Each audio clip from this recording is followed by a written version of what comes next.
Wunderschönen guten Abend. Hallöchen. Da sind wir. Bisschen früher als geplant, aber hat sich gerade so ergeben. Also starten wir rein in die nächste Runde LA Noire. Wir haben gestern den Fall beendet und heute fangen wir direkt einen neuen an. Müssen wir mal gucken, wie der heißt. Na, der Moon ist auch da. Hallöchen.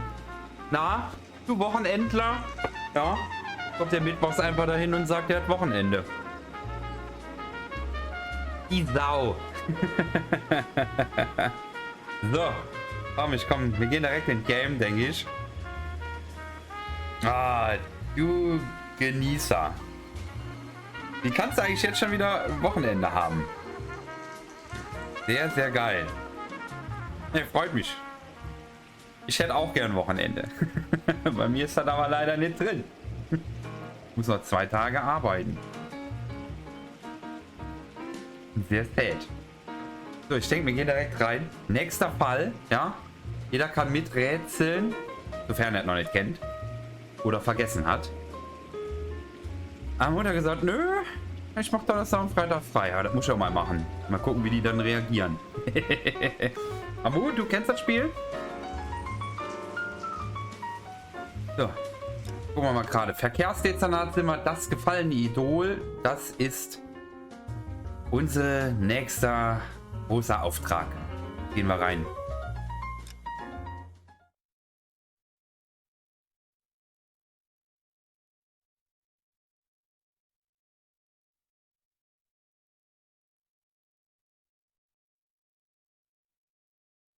Nächste Woche direkt wieder.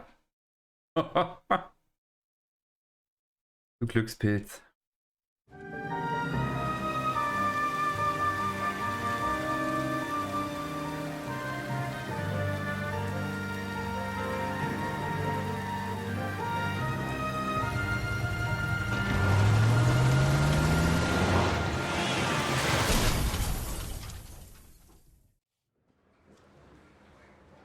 Ui.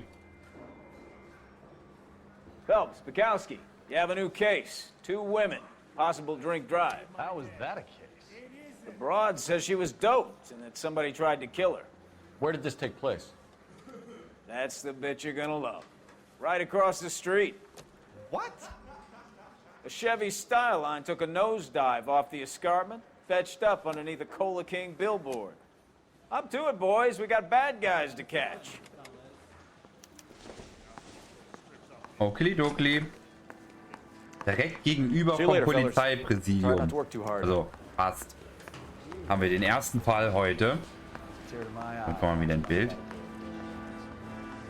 Hallo, Voldemort. So, wichtige neue Person, Verdächtiger und Fahrer. Super. Super. Sehr tolle Person. Da oben hängt das Auto schon. Seht ihr das? Da. Direkt rechts neben meinem Kopf. Da oben ist das alles passiert. Fahren wir mal da hoch.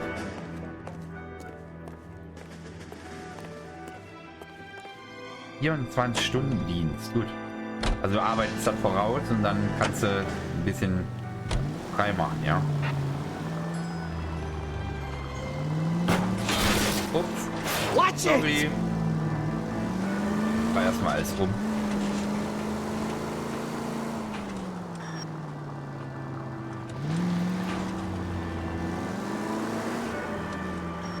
Okay.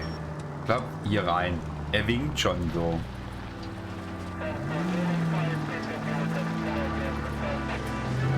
Park auch mal hier. Stop just ahead.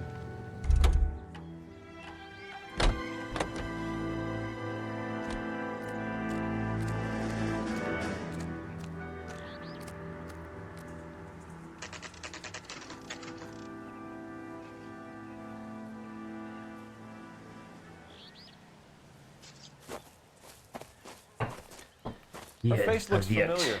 Well, that's June Ballard, Tarzan's sister, beast of the Amazon. She's married to Guy McAfee. The captain has moved to Vegas now, but the two of them still have juice. Phelps, traffic. Detective Phelps. Hey, Bukowski. Long time no see. You could have called this in by megaphone, Enrique. Phelps, this is Enrique Gonzalez. Enrique was a pretty decent middleweight. What do we have, Gonzalez? Broad drives right through the empty lot and off the side of the escarpment. Her story is that a movie producer doped her and her friend and sent the car over the cliff. Was anyone hurt? Driver's beat up. Not too bad considering. If she hadn't hit that billboard, we'd be scraping both of them off the pavement. Passenger's a Jessica Hamilton. She's just a kid. She's pretty knocked around. Kid gonna be all right? I think so. They've taken her to central receiving. If you want to take a look around, stall the ambulance. Thanks. Do that. One more thing. Watch out for the driver. She cuts rough. Okay. So, wir haben neue wichtige Personen. June Ballard und Jessica Hamilton. Coroner, he's down by the crash site. Dann gucken wir uns erstmal um, oder? Suchen wir mal nach Hinweisen oder nach Spuren, die schon gefunden worden sind. Macht er dafür Fotos? Hey, hey, hey, Sie haben hier nichts zu suchen. Presse bitte wegbleiben. Also hier ist das Auto runter, ja?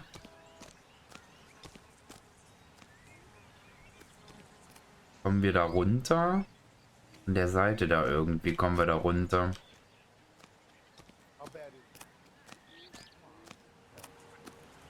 Aber hier ist jetzt nichts Besonderes zu sehen, ne? Ich würde mir gern erst ein bisschen mal angucken, bevor ich mit denen rede.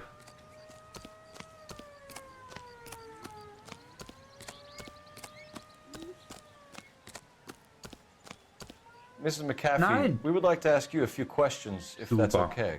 I prefer to use my maiden name, June Ballard. You might be familiar with some of my work.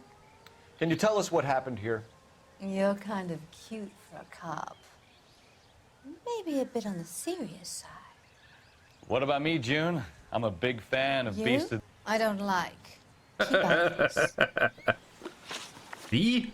Mag ich nicht. Hauen Sie ab. Okay, B-Movie-Schauspielerin und Fahrerin des Unfallfahrzeugs. June Ballard, 41. Blaue Augen, schwarze Haare. Weiblich könnte man meinen.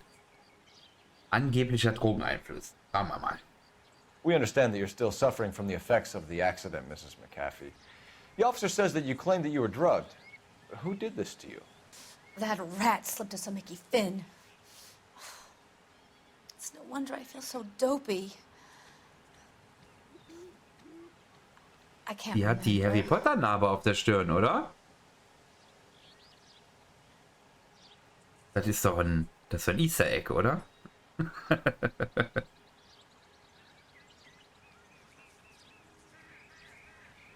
Ja. Moment. Also.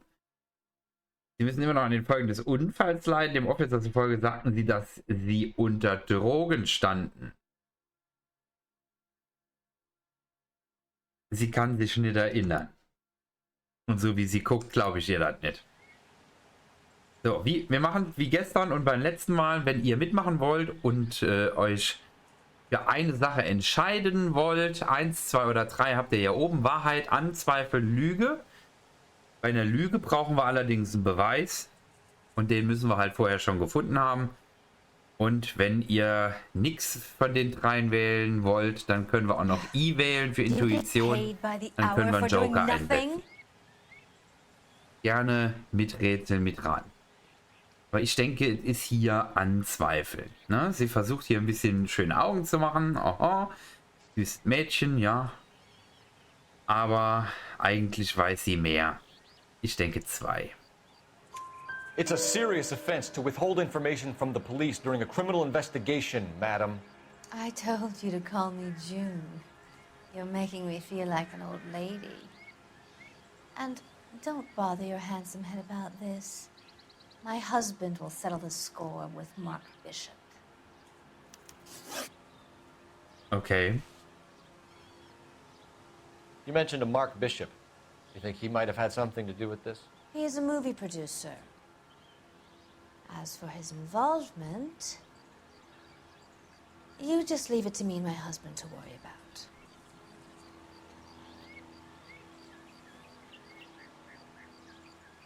Es gibt hier keine jetzt Selbstjustiz. Aber sie meint das da ernst. Sie meint das gnadenlos ernst. Ja, ich denke Wahrheit. It's not going to play that Doch way, nicht. Mrs. McAfee. We'll take it from there. Relax, detective. You're not nearly as cute when you're mad. Shit. Also. Eine Frage falsch. This is a big scene, folks. Also war das auch We need to gelogen. get our bearings. Let's go see the coroner. Affe ist ein Antivirenprogramm. Es gibt sogar Leute, die haben so Nachnamen, ja. Würde mich nicht wundern, wenn auch jemand McDonald's mit Nachnamen heißt. Nur weil ein Restaurant ist, sollte den aber dann auch nicht irgendwo anders auch geben können, ne?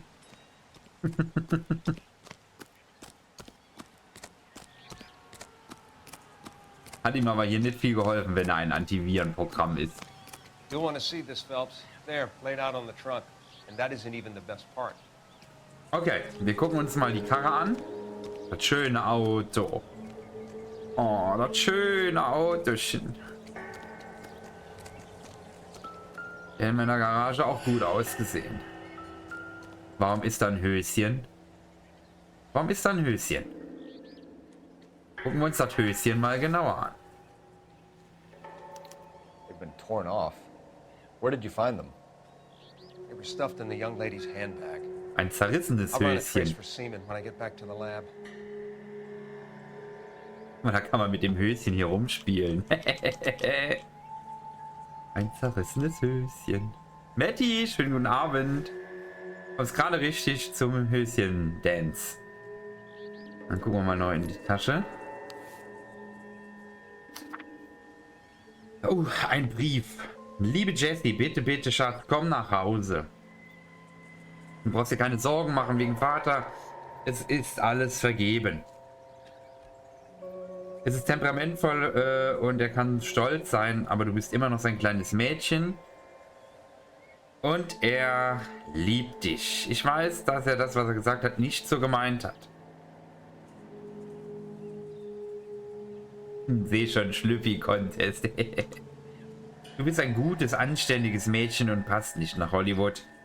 Ich war auch mal 15 und ich wollte Clara Bow sein, schöne Kleider tragen und hübsche Männer küssen. Aber als ich erwachsen wurde und deinen Vater geheiratet habe, habe ich erkannt, dass ich mit so einem Leben niemals glücklich geworden wäre. Du wirst das eines Tages auch erkennen. Ich bin sicher, Tante Junie passte auf dich auf, aber ich mache mir Sorgen um dich. Du kennst ja deine alte Mutter. Die Welt ist ein sehr gefährlicher Ort für junge Mädchen, vor allem für solche, die nach den Sternen greifen wollen. Sterne sind schön anzuschauen, aber manchmal verdecken sie einem die Sicht auf das, was man direkt vor der Nase hat. Emma und Molly vermissen dich schrecklich.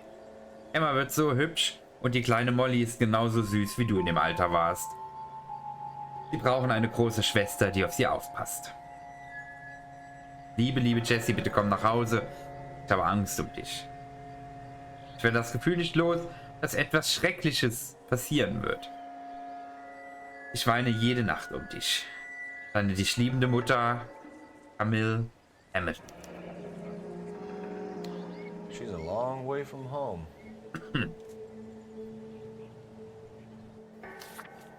Also, wir haben einen zerrissenen Schlüppi, einen Brief von Mutti. Ich hoffe, der Schlüppi ist auch nicht von Mutti. Und da haben wir ein Nummernschild. Na gut, das ist wahrscheinlich beim Aufprall einfach abgeflogen. Richtig rausgerissen, ne?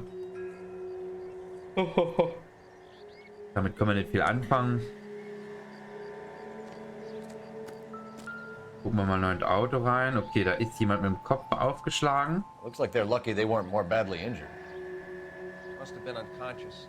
Being relaxed tends to lessen the soft tissue damage. Haben wir sonst noch irgendwo was? An der Seite hier nicht.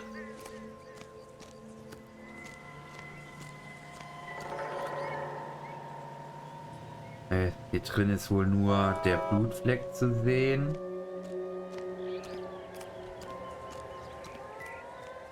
Wo kam das Auto runter? Hier kam das runter und hat hier Äste abgesäbelt, ja.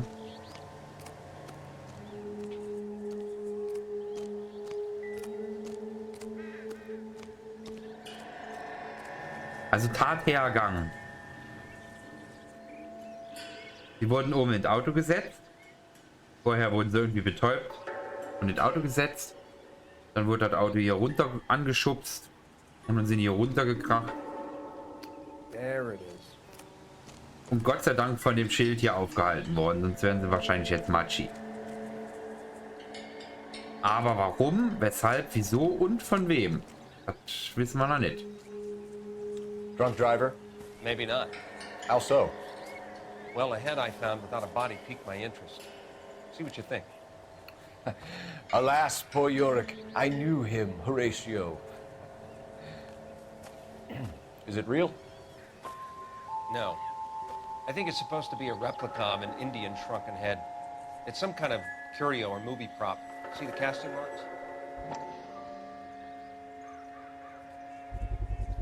What's it made from? Plaster of Paris would be my first guess, then painted. So we can rule out the murder angle? No, you can rule that in. That thing was wedging the accelerator to the floor. Aha. Whoever did it wanted these women dead. Das kann man doch in der Mitte aufmachen, oder? Sieht zumindest so aus, als könnte man den in der Mitte aufmachen. Another day, another dollar. Ne, ich kann nicht in der Mitte aufmachen, schade. We should speak to Ballard again. She might not be telling us the whole story.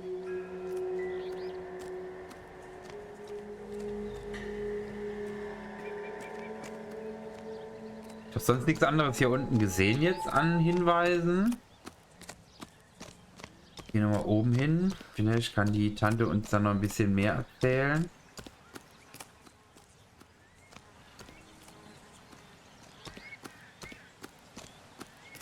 Aber ich sag mal so, von selber losgerollt sein kann das Auto ja von hier aus nicht. Dafür ist das hier nicht steil genug. Das muss mindestens angeschubst worden sein oder halt, wie der Dings hier unten sagt, das Gaspedal wurde verklemmt und dann wieder runtergerasselt, ne? So wird es halt am ehesten sein. Was ist das hier für ein Typi? Achso, das ist ein Ambulant, okay. You were giving me a thorough going over. I was just starting So. to enjoy it. Dann reden wir mit der nochmal, mit der June. So will sie ja genannt werden. Verletzte Beifahrerin. What can you tell us about the passenger in your car? Jessica Hamilton. Poor Jessica. It's been a rough day for her. She's desperate to break into movies. What more can I say?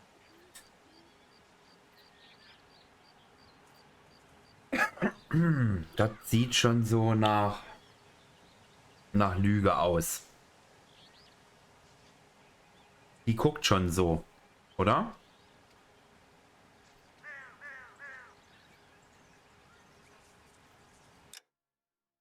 Sie sagt, es war ein harter Tag für sie. Sie will unbedingt ins Filmgeschäft. Was soll ich sagen? Über die Hamilton.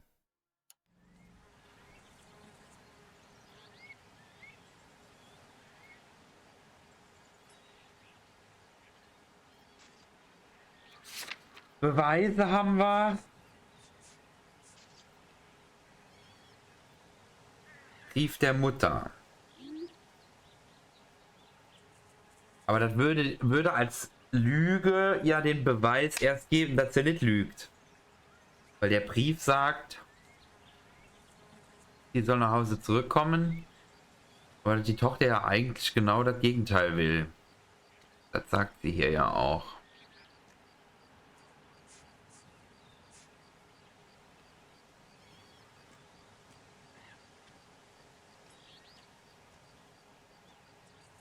Ich würde anzweifeln. Ich glaube, da sehe ich jetzt am höchsten Chancen drin.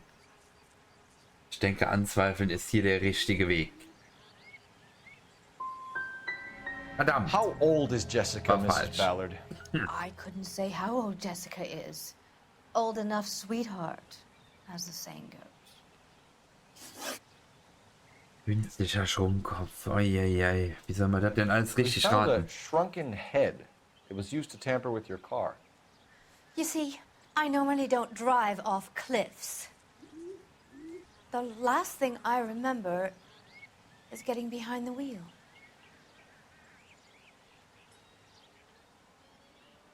Kann einfach nicht sein.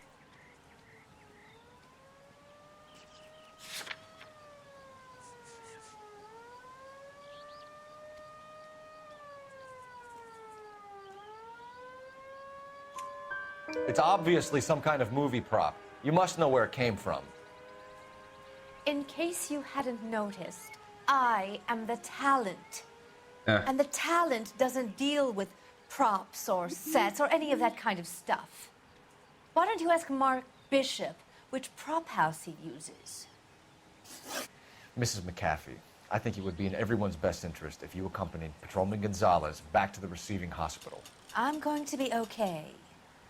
These guys can take me home after. My lawyer and I have talked to the news hounds. Mrs. McAfee, you are still under the influence of narcotics, and you're likely to go into shock once the drugs wear off. And I thought you were a heel. It's nice of you to be concerned. I think we're good here. Oh Mann, die Alte da. Shake out of the kid. Okay, wir müssen Jessica Hamilton befragen. Und die ist wohl schon in der Zentralklinik.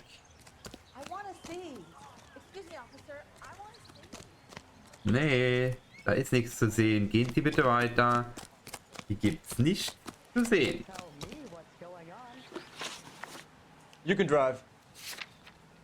Where are we going? Zentralklinik.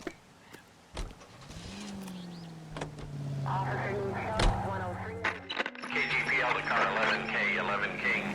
The car crash victim has regained consciousness at Central Receiving Hospital.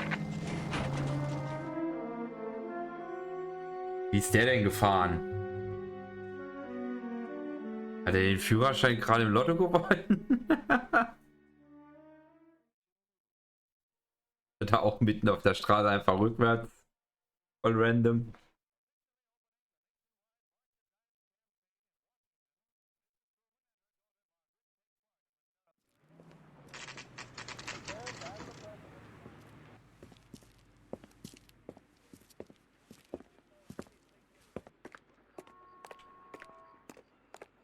Ah, was ein schönes Krankenhaus hier.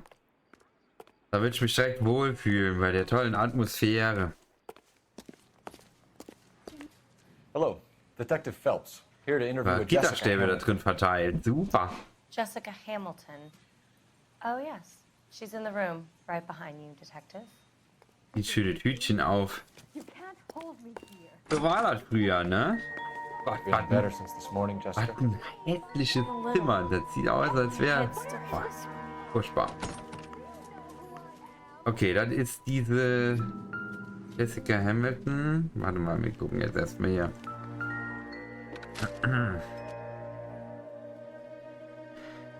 Einlieferungszeit, Patientenname, Spuren von Chlorhydrid im Blut, kürzlich verabreicht. Keine weiteren Sedative oder ausdrückliche Genehmigung verabreicht. Patientin muss Bettruhe einhalten und beobachtet werden. Beweis für Missbrauch. Just standing around here looking at me, not saying Das ist anything. natürlich hart. Das würde zu dem zerrissenen Höschen passen.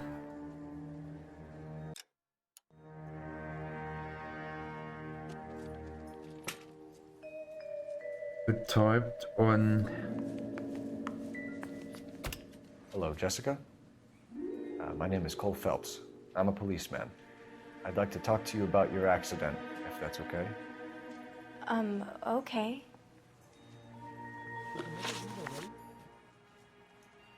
Okay, dann fragen wir erstmal. Can you tell me what you remember about the crash? It's all kind of fuzzy. I remember waking up here. Nothing happened yesterday.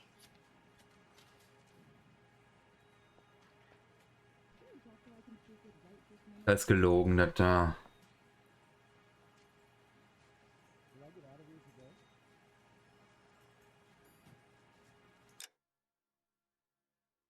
Ich erinnere mich nur, dass ich hier auf und gestern ist nichts passiert.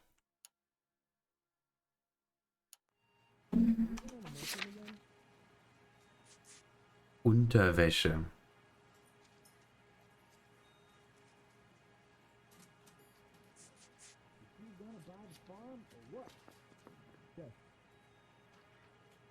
Ich weiß nicht, ob man so da drauf zugehen sollte, aber wir müssen ja jetzt weiterkommen. Ich hätte gesagt, wir sagen Lüge und nehmen hier Beweis für Missbrauch. Oder? Was sagt ihr? Wir könnten auch Lüge und zerrissene Unterwäsche sagen, aber da kommen wir, glaube ich, auf selber raus. Anzweifeln reicht hier, glaube ich, nicht. Tell the truth, Jessica. Why the big cover-up? I'm not lying to you.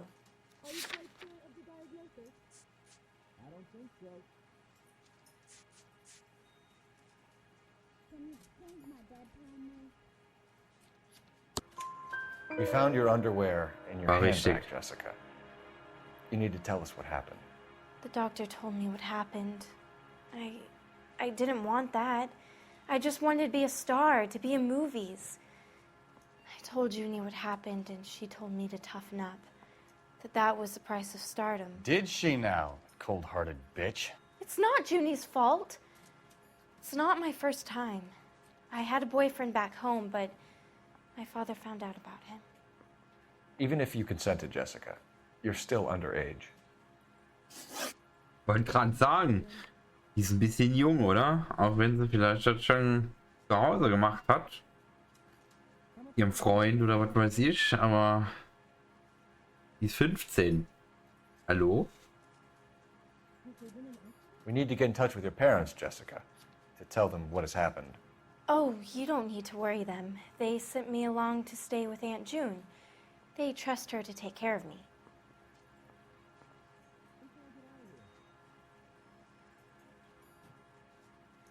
Die lügt sich aber auch was zurecht hier, oder? Wir hatten noch den Brief. Und da steht drin, sie soll nach Hause kommen. You're lying, Jessica. How are we going to make this right if you lie to us? Please, Detective, why would I lie to you? Weil so ist. Because you're a runaway, Jessica, and you don't have your parents' permission to be here. Now, do you want to tell me what really happened? I went with Junie to this strange place. It's difficult to remember. Someone gave me a drink to calm my nerves, and then I felt faint. I think I must have passed out.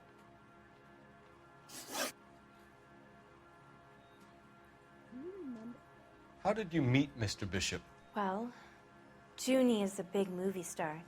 You probably know that. She's doing a new movie.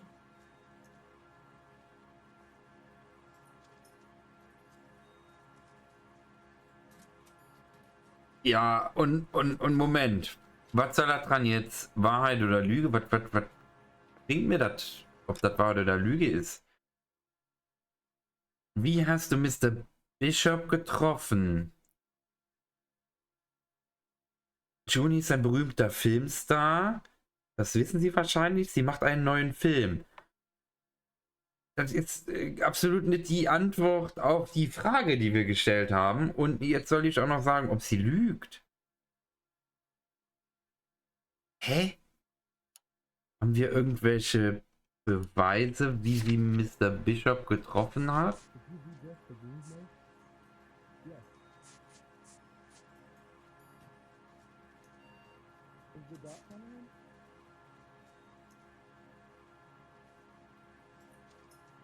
Ne, also eigentlich nur anzweifeln, ne? What's the story with Jawohl. Bishop and Mrs. McAfee? Why does he want the two of you dead? That can't be true. Mr. Bishop seemed very happy today. I mean, yesterday. And that's why he wedged a shrunken head against the accelerator pedal and punted the two of you over an escarpment?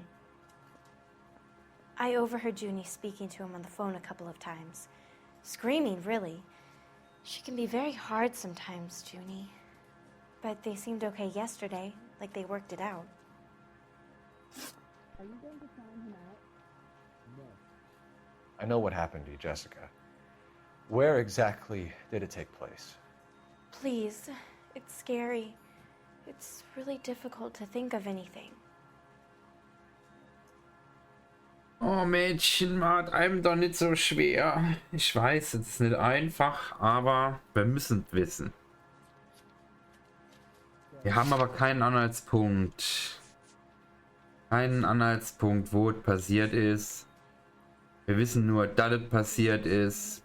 Wir wissen, dass die Mutter nicht wollte, dass sie da ist. Wir wissen aber nicht, wo. Someone tried to kill you, Jessica. Do you get it? Forget about being in movies. It's time to act like a grown-up. I had to wear a robe and lay down on a stone. There were lights, a camera. It's not my fault. I'm not a bad girl. Why are you trying to hurt me? Sie mussten ein Kleid anziehen, sich auf den Stein Been a legen. big help. What the fuck? Here's my card. If you think of anything or you need some help, just get in touch, okay? Okay. I think it might be a good idea if you went back home till you felt better, Jessica. I couldn't do that, officer. What if I got the part and I wasn't there? Die ist so fanatisch. Krass, wie fanatisch man sein kann auf so eine Filmrolle. Und die ist jetzt 15, ne? Ich meine, klar. Der große Traum vom Berühmtsein.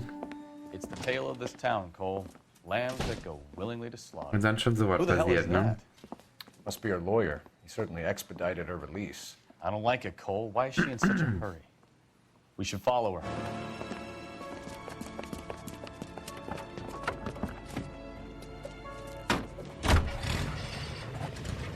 There she goes. Come on. Er ist schon um die Ecke gekommen, da ist sie noch nicht losgefahren, ne? Auffälliger ging nicht, aber wir fahren ja mal nach. Sollen die jetzt beschatten?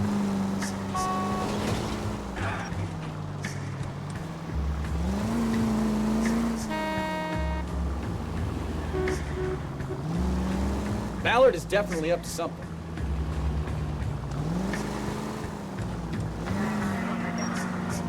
Übt sich, wer eine Kristen Stewart werden will. Naja, weiß nicht, ob 15 dafür das richtige Alter ist. Aber wollen ja nicht so She spießig seems to have sein. made a remarkably speedy recovery. Ey, guck mal da drüben, da ist so ein Schuhputzerstand. So was könnte es heute noch geben, ne? Da würde ich mich auch hinsetzen. Ganz gemütlich, ich würde meine Zeitung lesen. Die Schuhe putzen lassen.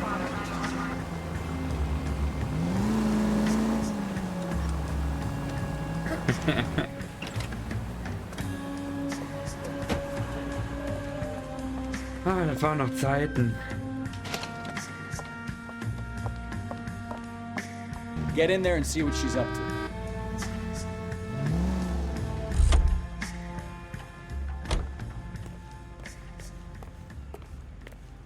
Hier bei der Tür in Deckung.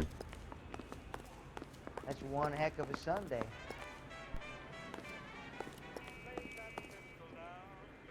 Und nu? Sind bei der Tür in Deckung.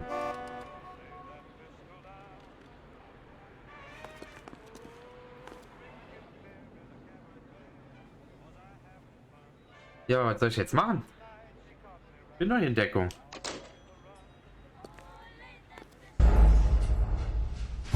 Verdammt! Ich habe nichts gehört. Aber der hat gesagt, ich soll in Deckung gehen.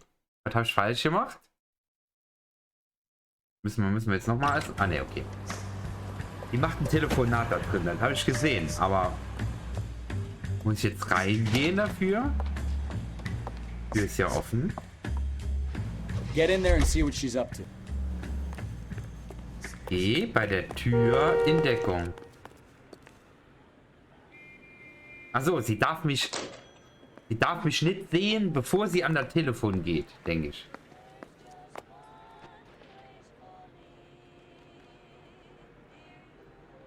Jetzt.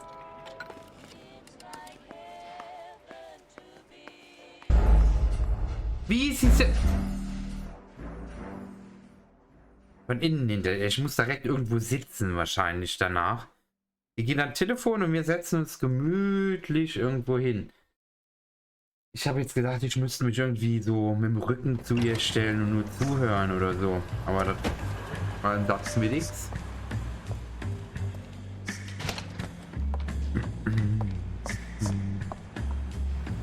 Get in there and see what she's up to. Die Alte, die wusste, dass die da missbraucht wurde. Die hat versucht, ihre Karriere damit zu pushen. Bestimmt. Könnte ich wetten. Hier, ich habe dir Frischfleisch besorgt. Dafür kriege ich aber jetzt die guten Rollen hier, ja? Baby?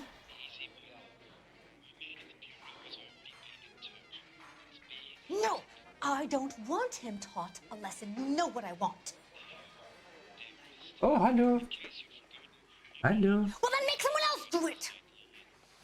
You still know people out here, don't you? Hallo. Then make some calls!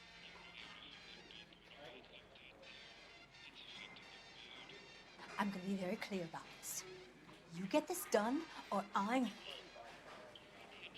Und versteht die Hälfte nicht, ne? Wilson's Hotel. Wilson's Hotel. Mr. Mark Bishop. 803. Mark Bishop.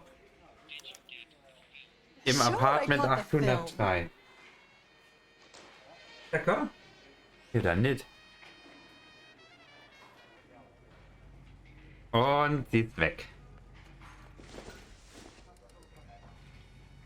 So, wir machen mal ein ganz kurzes Päuschen, ja? Mein Hund und meine Holde ist heimgekommen. Ich sag mal kurz Hallo. Und hallo Pasch, bin sofort wieder da. Okay?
So, da bin ich wieder. Geht direkt weiter. Boah, voll unscharf. So, moin Pasch. Alles fit? Schön, dass du da bist. So, sie steigt da hinten ins Auto ein und jetzt sollen wir zum Bischofs Apartment. Haben wir ja gerade rausgehört, wo das ist. Ab hinterher, würde ich sagen.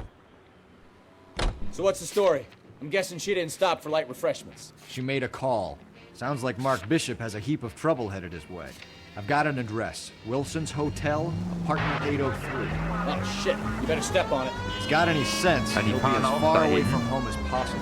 If he had any sense, he wouldn't have tried bumping off Guy McCaffrey's wife in the first place. Or he'd done the job properly. Wir will mehr You have essen, to gut break a Hunger mit fella's dir. legs just for looking Lass dir schmecken. What did you make of Ab. the kid? Da rennen die dann auf die Straße. I think she was doped out of her tiny mind Immer and given the ist sie casting stimuliert, couch. aber ist That stimuliert fucking genug. bitch Ballard sold her out. So, wir müssen So if da. Ballard was doing someone a favor, why did they try to kill her? Müssen wir ein bisschen Gas geben jetzt. Any unit able to handle citizen reports at 211 in progress. 437 East State Street. Unit to handle code 3 identified. All units in the vicinity in car 11K, 11 King, a 415 in progress at apartment 803, Wilson's apartment Game is a little bit too. Schon wieder. Kann eigentlich gar nicht sein. 11K code 3, all other units code 2. Jeden Tag mache ich wieder leiser, als es schon ist. Gun it! Let's get to the apartment before someone gets hurt. Okay, besser?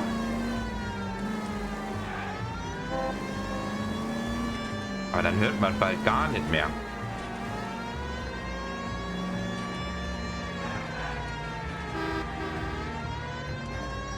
Ja, oder noch leiser?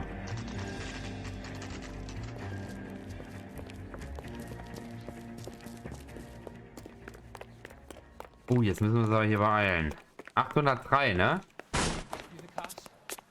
I tried to stop them. It's room 803, left out of the elevator. Toll.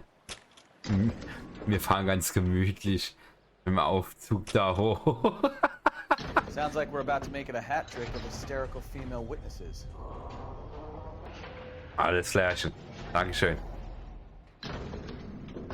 800.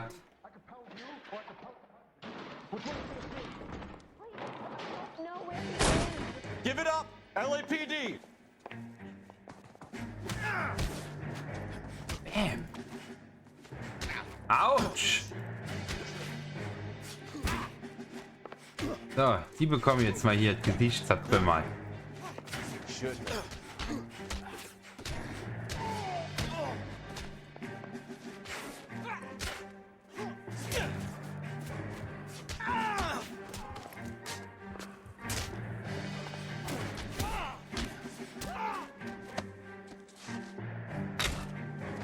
Tag Nummer 1. Und der nächste, der hier noch einen Schwinger haben will. Tag. Das war meine Rechte, habt ihr gesehen? Ziemlich stark.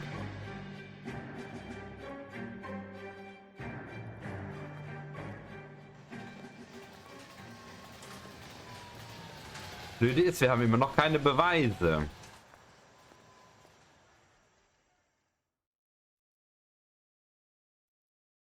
Are you injured, Mrs. Bishop? I'm all right now. Those horrible, awful men. Perhaps you should sit down, ma'am. Yes, yes. Forgive me, officers. I'm very flushed. I'll just sit down for a moment. That's perfectly normal, ma'am. Take a moment while we look around. Yes, thank you. Oh, ich fall gleich Look at um. this mess. So grausam gewalttätige Männer.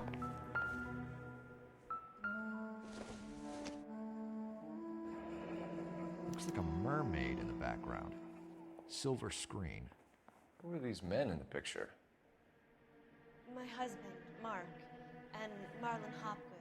They work together on occasion. That's Hopgood's Okay. shop. Hopgoods Laden. Neue wichtige Person. Mal hier. Eine Schallplatte. Unwichtig.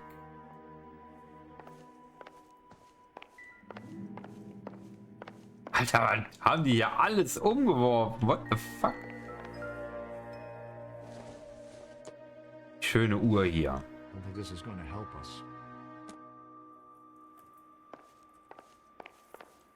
ja cool. Guck mal, die haben voll hier die Durchreiche ins Esszimmer. Irgendwie schick.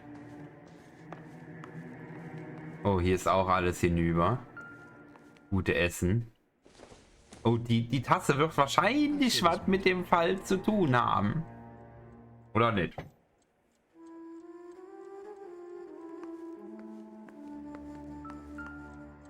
Oder hier diese tolle Kochgabel. Was auch immer das eine Gabel sein soll. Ne, damit können wir nichts anfangen. Hier weiter gucken. Alien.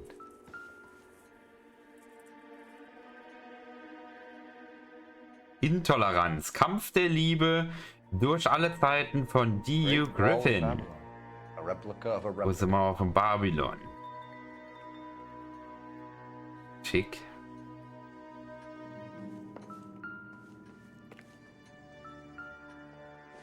Haben wir hier. Filmset-Foto.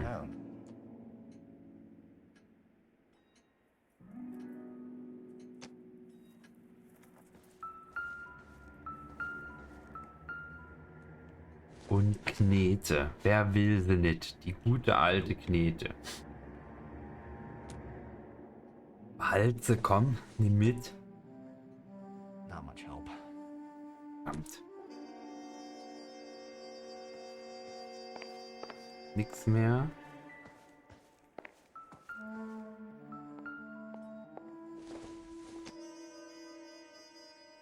Not everything here is going to be relevant.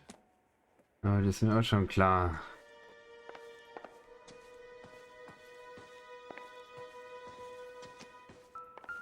Der Sattel hier ist auch geil, oder? Gay Cowboys für Mark Bishop mit Dank. From Silver Screen Props. Also wenn der Sattel pink wäre, hätte er besser dazu gepasst, oder?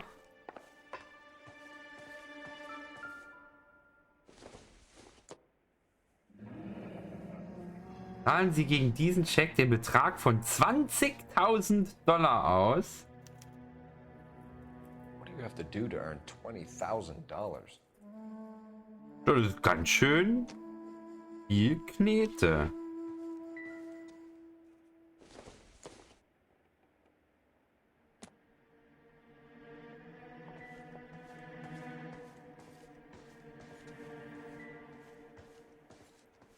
Winktischchen hier. Schön Zimmer, ne? Wird jetzt wieder gehen, muss morgen früh raus. Bin dann aber für 3,5 Wochen weg. Am Sonntag Geburtstag und am Montag geht's ab nach London. Nur noch bis Freitag arbeiten. So, dann falls wir uns nicht mehr sehen sollten, wünsche ich dir einen schönen Urlaub, einen schönen Geburtstag. Vielleicht sehen wir uns aber noch. Alles klärchen. Macht einen schönen Abend. Schlaf gut. Komm gut in den nächsten Tag. Und wir sehen uns. Wird bestimmt cool in London. Wo ist denn mein Hut? Ist das mein Hut? Das ist mein Hut. Ach, die Naja ist auch da. Hallöchen. Kommst du wieder mit Rätseln? Wird spannend. Könnt ihr ja schreiben. Könnt ihr mal WhatsApp reden. Könnt ihr mal Bilder senden von Urlaub. Kannst gerne machen. Aber ich bin die Tage ja auch noch mal on. Ich denke, du bist ja auch noch mal ein bisschen da. Oh, heute Abend. Obwohl das Unwetter war, habe ich das Gefühl, kriebelt wieder übelst in der Nase. So, fragen wir mal die holde Dame. So. Die kann ja jetzt eigentlich wahrscheinlich gar nichts dafür, dass die zwei Männer sich da prügeln mussten. Was will man machen? Those men, I think they work for Guy McAfee. Do you know the name? No. Why should I? June Ballard is married to Guy McAfee. Have you heard of her? That slut. She's been badgering my husband for days. Mrs. McAfee alleges that your husband tried to kill her and her friend last night. I think you should tell us what you know. My husband's a movie producer. This has something to do with his new picture. He doesn't include me in his business. Die hat sich ganz schön gefangen, die Alte, ne? Eben noch so. Oh mein Gott, grausame Männer, die sich immer streiten und dann verprügeln. Und jetzt sitzt sie da. Ich habe keine Ahnung, was mein Mann macht. Ich glaube dir das nicht. Ich glaube ihr nicht. Ich würde es anzweifeln. Ich habe keinen Beweis. Ich meine, der Scheck über 20.000 ist natürlich auch schon ein dicker Hund.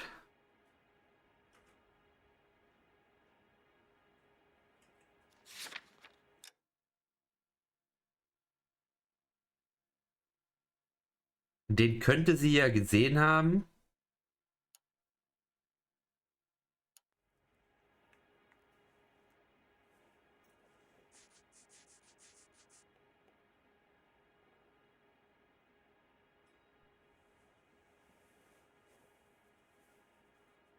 Anzweifeln oder den Check? Anzweifeln oder den Check?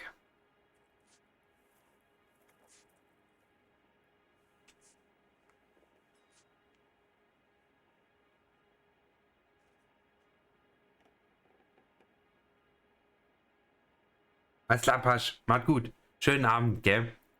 Oh, Neo, moin. Schön, dass du da bist. Alles fit? Die Nadja wird anzweifeln. Also der Beweis passt auch nicht so hundertprozentig. Ich sag auch anzweifeln. June Ballard said she had a deal to be in his new picture. Mark repeatedly told her no. He had Joan Leslie lined up for the role. That's how he got the finance. June made all kinds of threats. She was very rude to me. You know June Ballard? We were both on the same picture a few years back. That's how I met my husband. Okay. Okay. Wir kommen der Sache näher. Aufenthalt. Where can we find your husband, ma'am? He told me he would be on set. That's all I know.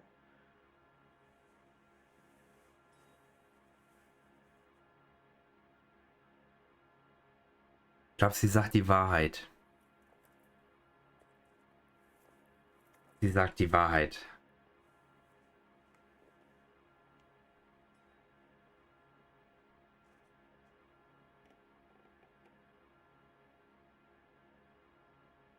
Ne, die ist straight. Die ist absolut klar im Blick. Schwenkt die Augen nicht weg. Wird 1 sein. Du denkst auch hinterher, okay, wir machen 1. Either we find him or McAfee's people do, Mrs. Bishop. If you care for him, you should make sure that we find him first. I do care for him. But I don't really know where he'd go if he were in trouble. Hopgood might know. Also müssen wir zum Hopgood, um das zu erfahren. Okay, dann reden wir nochmal über den Check hier. Why is your husband paying Lorna Hopgood $20,000? Lorna? Marlon's ex-wife? Are you sure? Mach doch nicht so. Der Scheck lag im Schlafzimmer auf dem Boden. Als hätte die den nicht gesehen. Also das ist definitiv 3 und unser Beweisstück. Scheck über $20.000, oder? Das hat die doch gesehen. Sind Sie sich sicher? Ich weiß nicht, hier der Zettel, der spricht schon für sich. You're lying, Mrs. Bishop. It's some kind of payoff. You know exactly what the money is for and who it's getting paid to. Do I? Would you like to prove that, Detective? Klar. Da liege öfter so. Ja, klar. Hier habt ihr alle Schecks. Super. Your husband looks like he's being blackmailed. They obviously have something on him if he's prepared to kill to cover it up. Why is the payment going to Hopgood and not McAfee? Lorna works at a check-cashing place in Hollywood. You need to ask Hopgood why he needs that much money in cash. Und jetzt kommen wir zu dem Missbrauch, ob sie da überhaupt was weiß.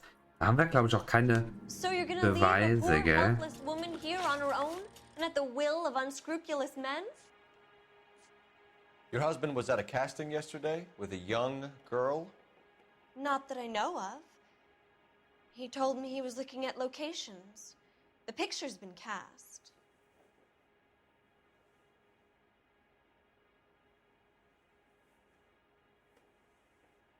Also das ist definitiv schon mal nicht Wahrheit. Aber haben wir für die Lüge einen Beweis? Haben wir für die Lüge einen Beweis? Wir haben die zerrissene Unterwäsche von der Misshandlung. Aber wir haben nicht den Beweis, dass er es war.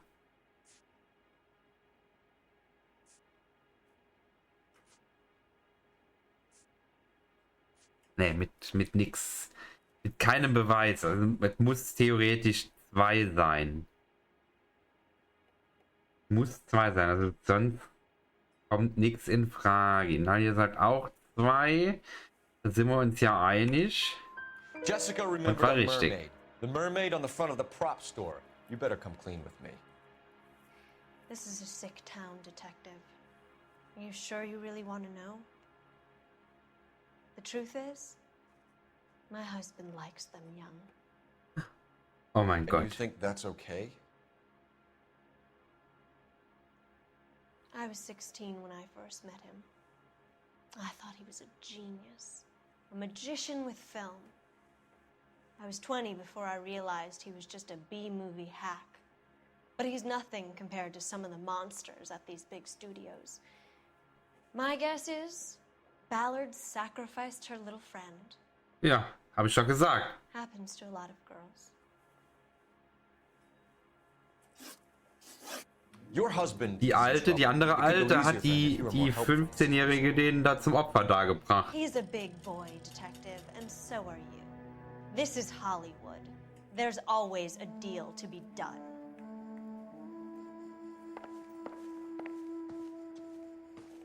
Jetzt müssen wir den nur noch finden. Ah, hier ist ein Telefon. Da können wir ja gerade telefonieren. Wir sind gut heute. Definitiv. Definitiv. Haben wir auf jeden Fall gerade einen Lauf. Message for KGPL. Putting you through now. Phelps 1247. How could I help, Detective? I need a location on a silver screen prop store. Just a moment. Silver Screen Props, corner 3rd and Figueroa. Thanks, ma'am. Okay, wir wissen jetzt, wo der Laden ist. Auf dahin und dann gucken wir mal, was der sich da für eine Liebeshöhle eingerichtet hat, der Typ. Der sie besonders jung mag. An aging movie star, a wannabe starlet, a movie producer's wife. They're finally rubbing shoulders with the Alter, das doch weiß. And from the stories they've given us. Warum sagt die denn nichts?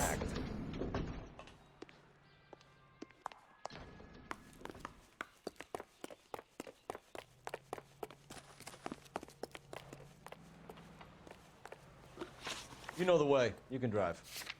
And where exactly are we going?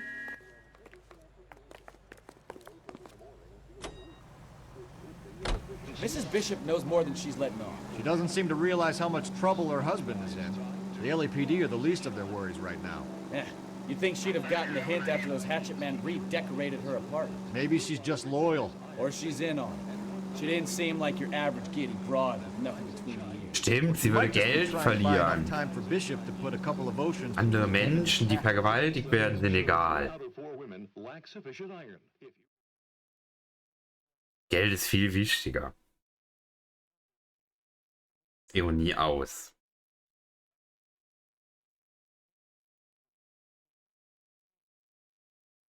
Ich finde schon skrupellos, sowas.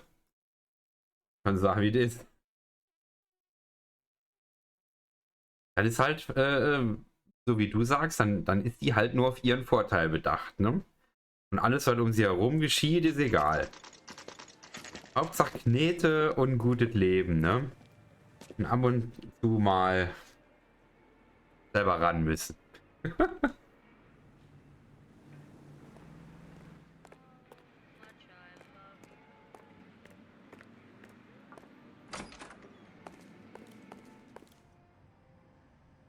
Aber daher kommen so Leute dann auch damit durch, weil keiner was sagt.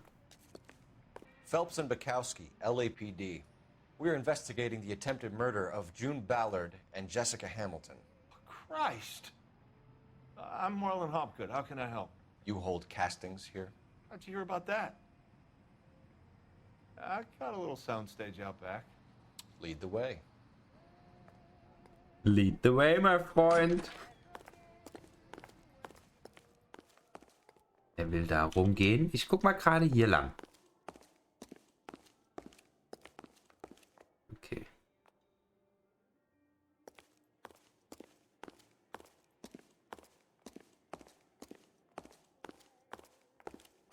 Okay, wir kommen auf derselben Ecke raus.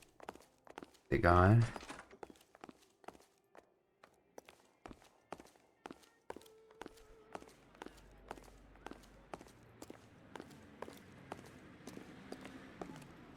Denn hier alles. Er hat hier viele Filmaccessoires, Requisiten und so ein Kram, ne? So, you coming? Ja, aber auch keine Hektik, ich will mich umgucken.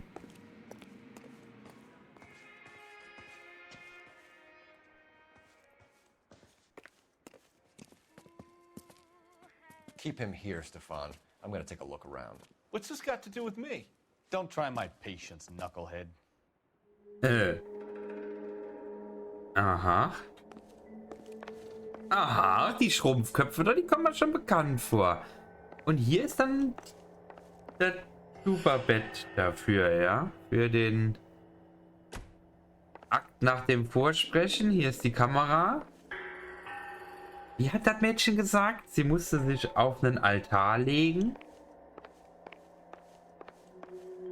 Sieht schwer nach dem hier aus.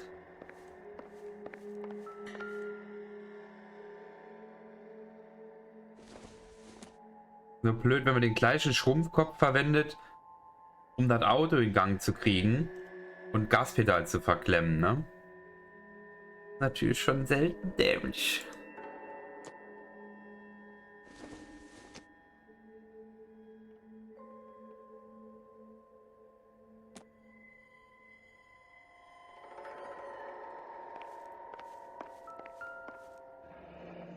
Da ist eine Kamera dahinter.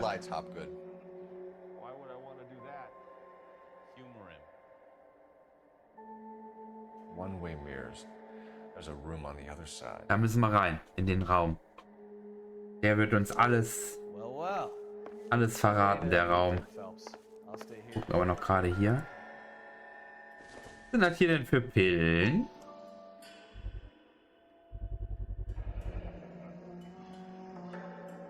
Das Zeug, was sie im Krankenhaus bei ihr festgestellt haben. Chloralhydrat. What is wrong with these people? Okay.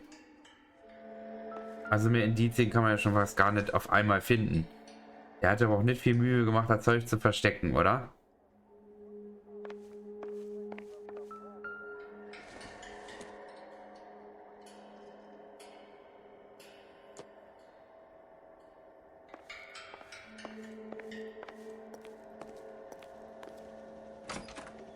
Ja, moin. Was haben wir denn hier?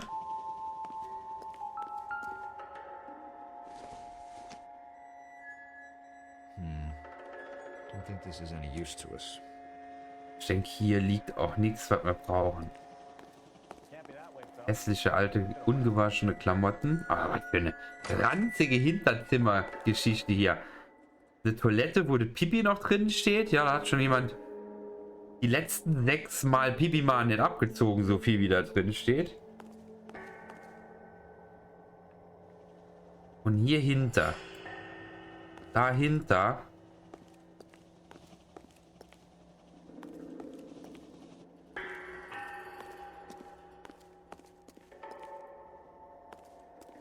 War jetzt auch mal Pipi hier noch dabei.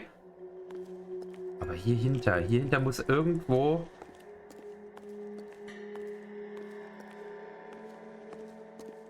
Kommen wir denn zu der Kamera da? So Zimmer weiter.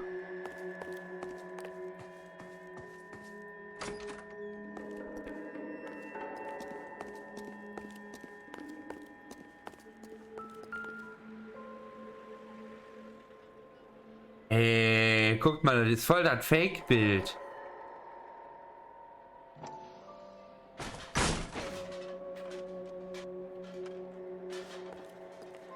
Aha.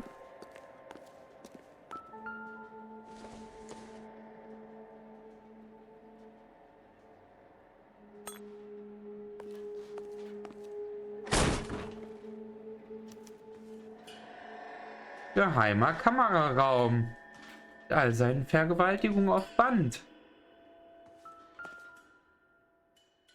Bishop Pictures nennt er das. Super.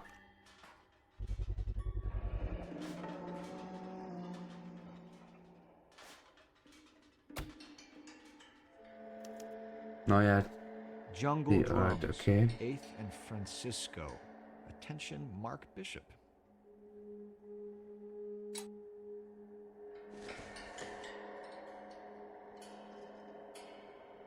Keine Blutspur, nix, ne? Jessica Hamilton, sogar beschriftet. So what happened to the film of Hamilton's screen test? Aha. Naja, beschriftet ist auf jeden Fall schon mal da gewesen. Was haben wir hier? Besonderes. Aber Hauptsache der Tequila steht da. Während man sich gerade amüsiert, ja? I wonder if they saw this, how many budding starlets would still get on the bus to come to Hollywood. Ich glaube, da steigen die trotzdem noch rein in den Bus. Bin mir ziemlich sicher, dass viele das sogar wissen, dass das so passiert. Ach, guck mal, das hier ist die Toilette. Der hat die sogar beim auf Toilette gehen beobachtet. Die Drecksau.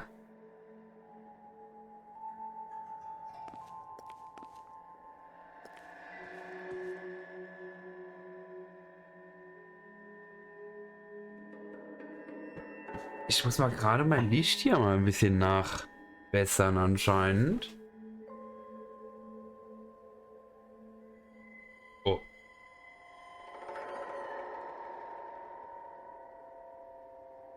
Jetzt besser hier hinten? Nee, ne? Dann müssen wir hier noch ein bisschen nachbessern.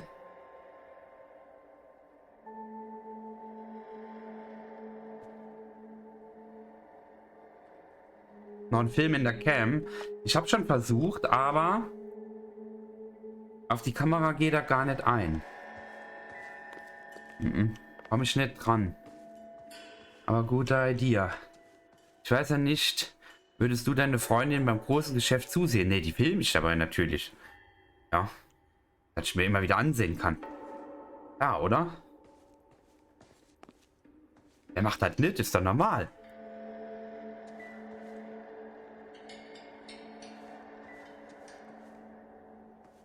Weißt du, der stellt die Kamera dann einfach nur hier um.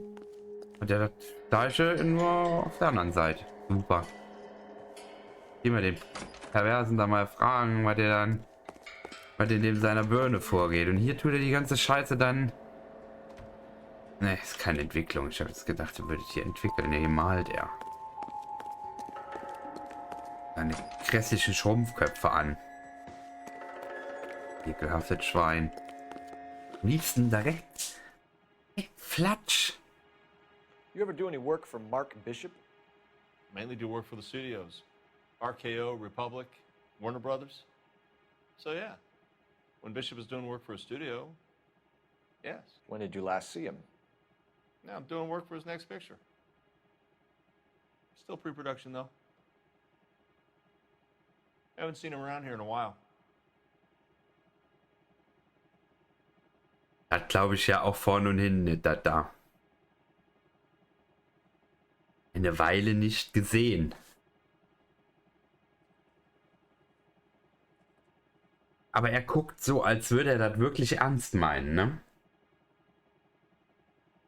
Was haben wir für Beweise? Wir gucken nochmal gerade die Beweise durch.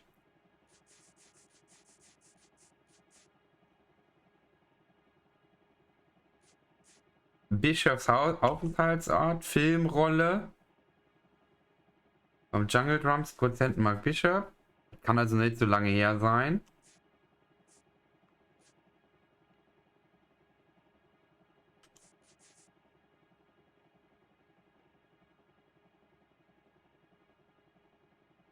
Und der Film fehlt.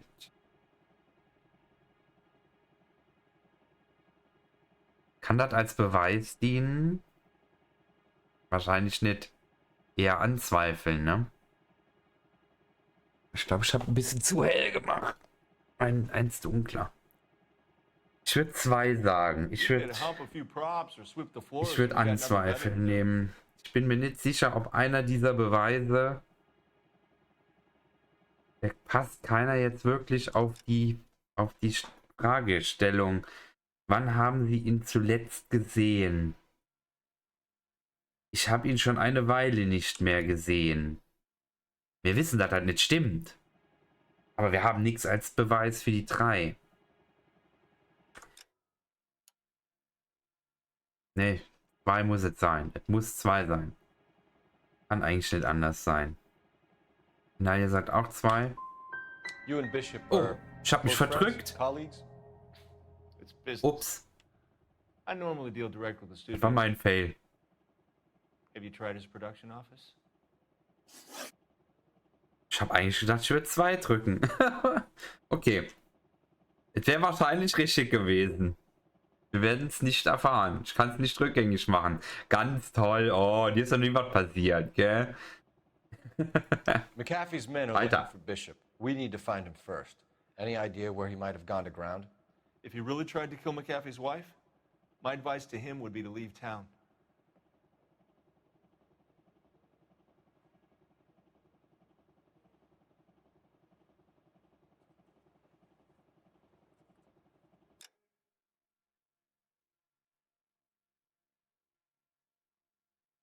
Eine Ahnung, wo er sich verstecken könnte. Und die Antwort darauf ist, wenn er die Frau töten würde, würde ich ihm raten, die Stadt zu verlassen.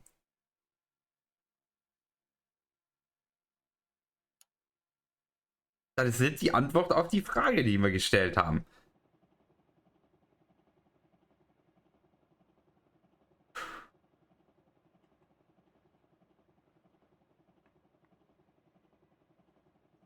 Aber darauf gibt es nichts zu entgegnen, oder?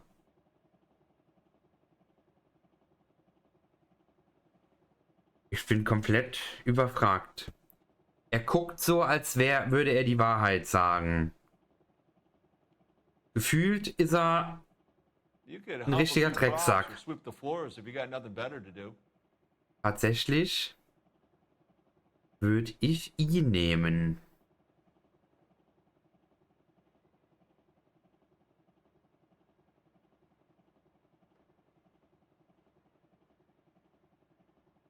Neo sagt 2, Nadia sagt auch 2. Ja klar, es ist die Wahrheit, aber sinnlos. Ja, die Frage ist nur, ob es zählt. Die Frage ist, ob es zählt. Aber ihr sagt beide 2. Ihr habt mich überredet. Wir nehmen die 2. I'm warning you, Hopgood. Nee, war falsch. McAfee and we find out about it. Wind it back a notch, tough guy. Verdammt. I'm telling you, I don't know where he is. That's all for now, Hopgood. We're taking you in. Phelps. Roy Earl, ad vice. Hold on a moment. This is clearly a vice case. You've been roughing up my informant? Hopgood is a vice informer? Yes, he is, Phelps, and a very important one. Look at that mug. Have you been upsetting these two officers, Marlon? So we just drop it? You do if you know what's good for you. You need to catch the movie producer before an angry husband does, from what I'm hearing. I'll be making a full report to the captain, Detective. You do that, kid. We're all very impressed with you. Let it slide, Cole. Let's get out of here. Alter. Wir kriegen den nicht dran. Johnny Goldberg. You work for Mickey C. That's right, detectives. You wouldn't happen to know the guys who roughed up Mrs. Bishop earlier today by any chance? No, not us. We don't do that kind of thing. It's the husband we'd like to talk to. This is a police matter. You don't want to be taken in for obstruction of justice, do you, boys? You could try the obstruction rap, but it won't stick. We could beat that. You've had your 10 cents worth, gentlemen. Bishop knows how the world works. Mrs. McAfee hits him up for a movie part. Happens every day. But Bishop takes it a step too far and tries to rub out Mrs. McAfee. Naturally, Guy is going to get upset. What made you think Bishop would be here? We figure he might be planning a little accident for Hopgood, too. Those two guys have got some unfinished business. You let us know if you find Bishop. Guy McAfee can be a very generous man. I'm only going to warn you once, gentlemen. Stay out of this. This is a police matter. We will be bringing Mark Bishop into custody. At least he's polite. Kind of dumb, but polite. But I'm a lot less polite, you smug son of a bitch. So let me put it in real terms that even a pair of blockheads like you might understand. The only reason that you don't have bars on your windows already is because you're small fry. And we don't waste our time on small fry. You stay away from Bishop, and you stay away from me. Is that clear enough for you, asshole? Now run along back to your boss so we can pat you on the head and tell you what good boys you are.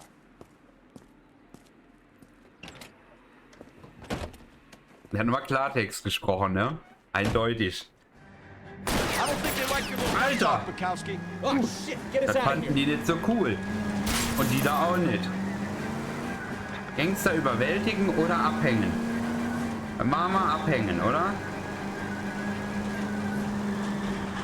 They really don't want anybody getting to Bishop before they do. Ah, doch nicht vor meine... Wow. Saug doch nicht vor meine Flinte, wollte ich sagen. What the fuck?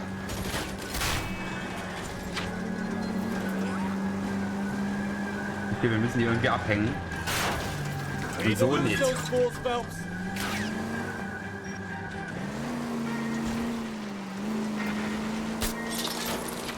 Oh, oh, oh, oh.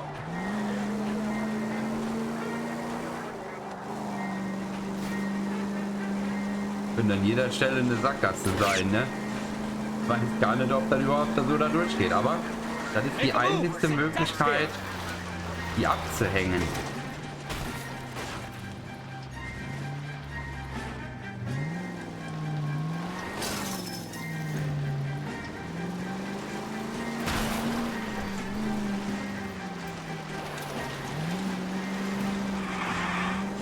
Either give me a good shot or get us the hell out of here. Auf einen sind wir los.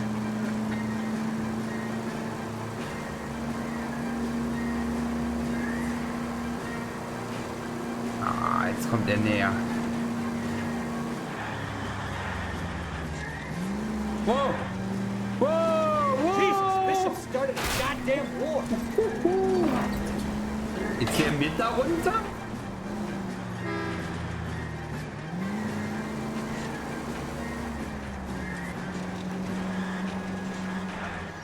Let's see him chase us now. On to the movie set, Phelps. Let's roll. Ooh. Oh, Christ. And they say working traffic is like watching paint dry. You know how to piss people off, Bukowski. Hey, if they're prepared to gun down cops in broad daylight, McAfee really means business. Seems like we're the only ones who want Bishop alive. I have a good mind just to let him go work on the son of a bitch. I'm about done putting my life on the line to protect some child molester. That's our job, unfortunately. They don't get to dole out the justice. Machen sie aber. That's the problem. Ja, wir müssen mal gerade markieren, wo wir hinwollen, ne?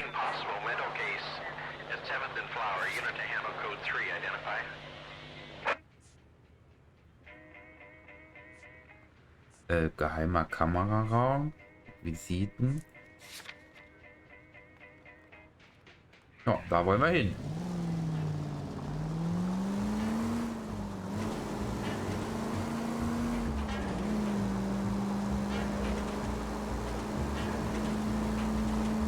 Wollten die uns am helllichten Tag hier um die Ecke bringen.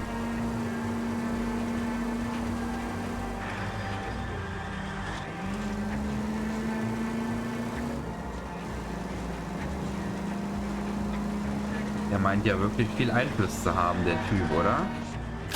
Also ein paar Filmchen produziert. Oh, unbelievable.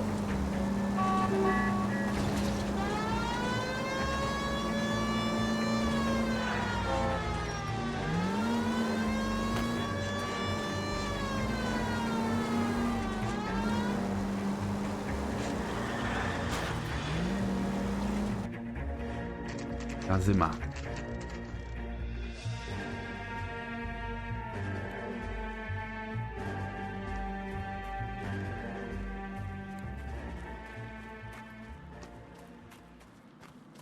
There's the slippery bastard now. No. God damn it! Ja, ja, lauf, lauf, lauf, lauf, lauf, lauf, lauf.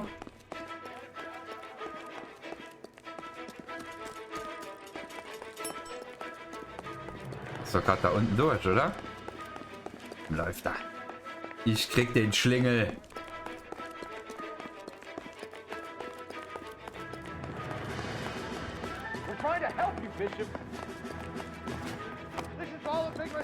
Oh, leck, der will jetzt in die Treppe da hoch.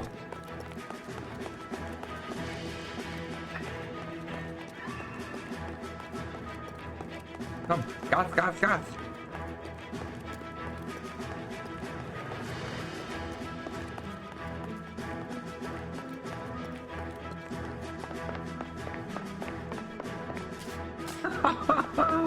It's us or McAfee's boys. Your choice. I didn't do anything.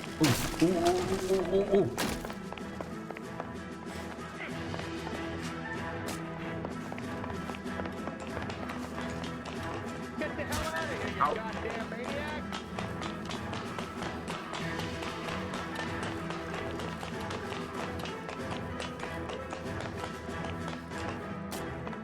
Blöd ist, wenn das immer weiter hoch geht, irgendwann geht es nur noch runter.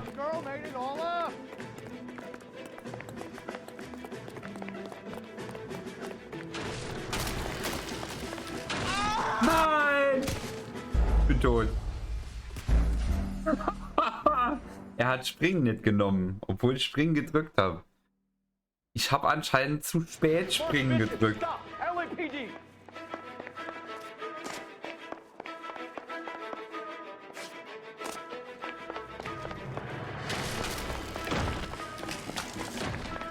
Ja, genau, runter. Man kann immer nur hoffen, dass es einen nicht selber trifft. Sie sehen, der tritt immer nach mir. Das hat einen Sack.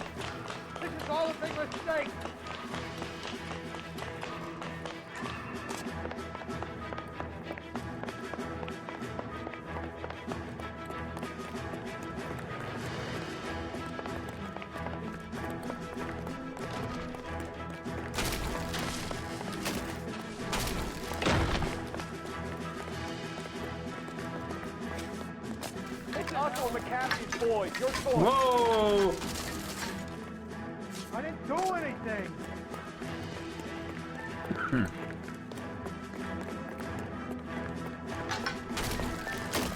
Hands in the air, Bishop. Move another inch and you're dead. Können ja am liebsten ein Bein schießen, ne? Mark Bishop, you're under arrest Aber for the die sterben dann attempted immer murder of June direkt. Ballard and the rape and attempted murder of Jessica Hamilton. All right, I'll come quietly. Just don't kill me. If you found me, then McAfee's goons will too. Oh, we need to get out of here. All right, but you stay close. Any tricks, and I'll save McAfee's boys the trouble. Follow me. I know another way out of this place.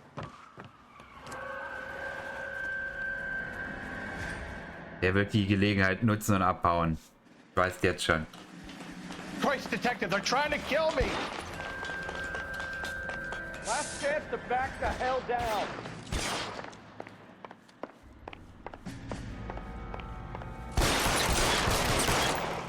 It's this way.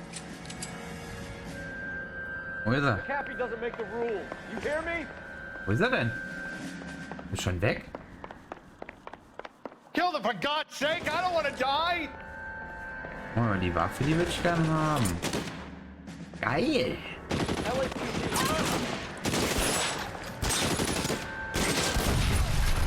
There's no way out of here. I thought you said you knew where you were going. We have to jump for it. Is this really the best McAfee's got?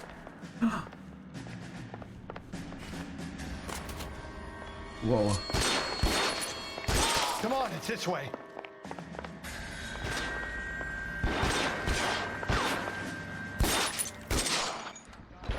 Der ist down. Der ist auch down. War da noch einer?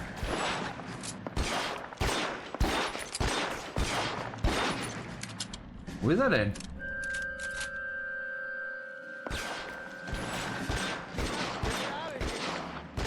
Da oben.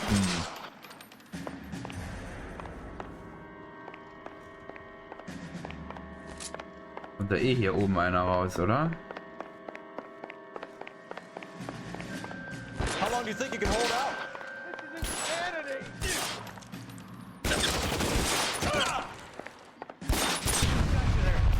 There's a ladder leading to the ground. Da geht es runter, okay. For the love of God, how many are there?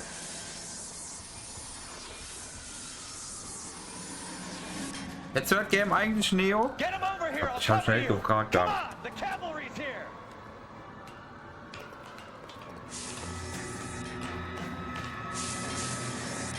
Echt, kennst du? Wie krass, dass so viele Leute das Game nicht kennen. Schießt den immer nur die Hut vom Kopf.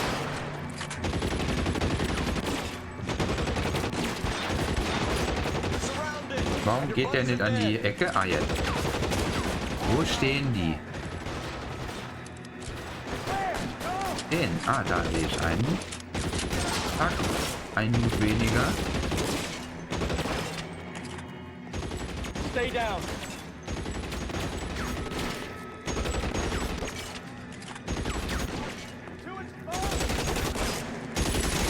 Ach, da steht der. Baumfeld.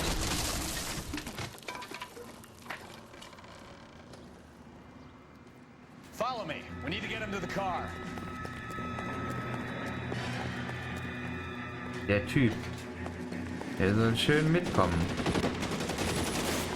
Wo ist er hin? Da ist er. Komm mit, mein Freund.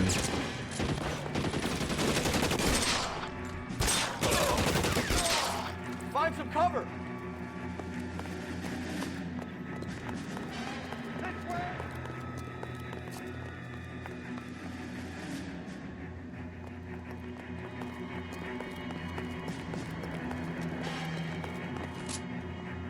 Get him to the car. I can cover you from here.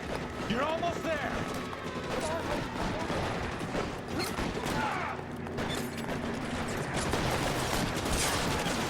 One shot. One shot.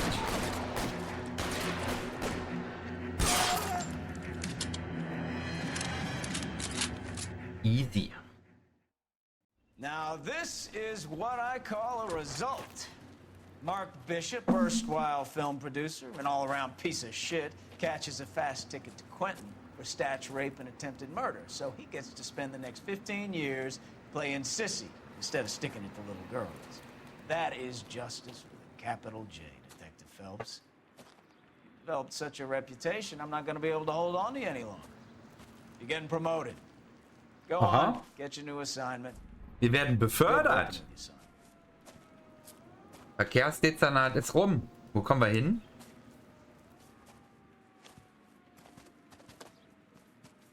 Aber dann verlieren wir uns einen Partner, dann bekommen wir wieder einen neuen, ne? Ich fand den eigentlich cool, den Typ. Der war irgendwie sympathisch.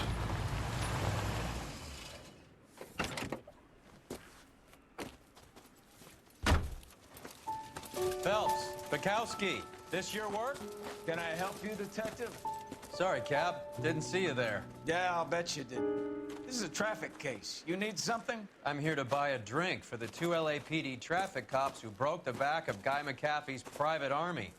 You don't have a problem with that, do you, Captain? Go right ahead. Get in. I'm buying.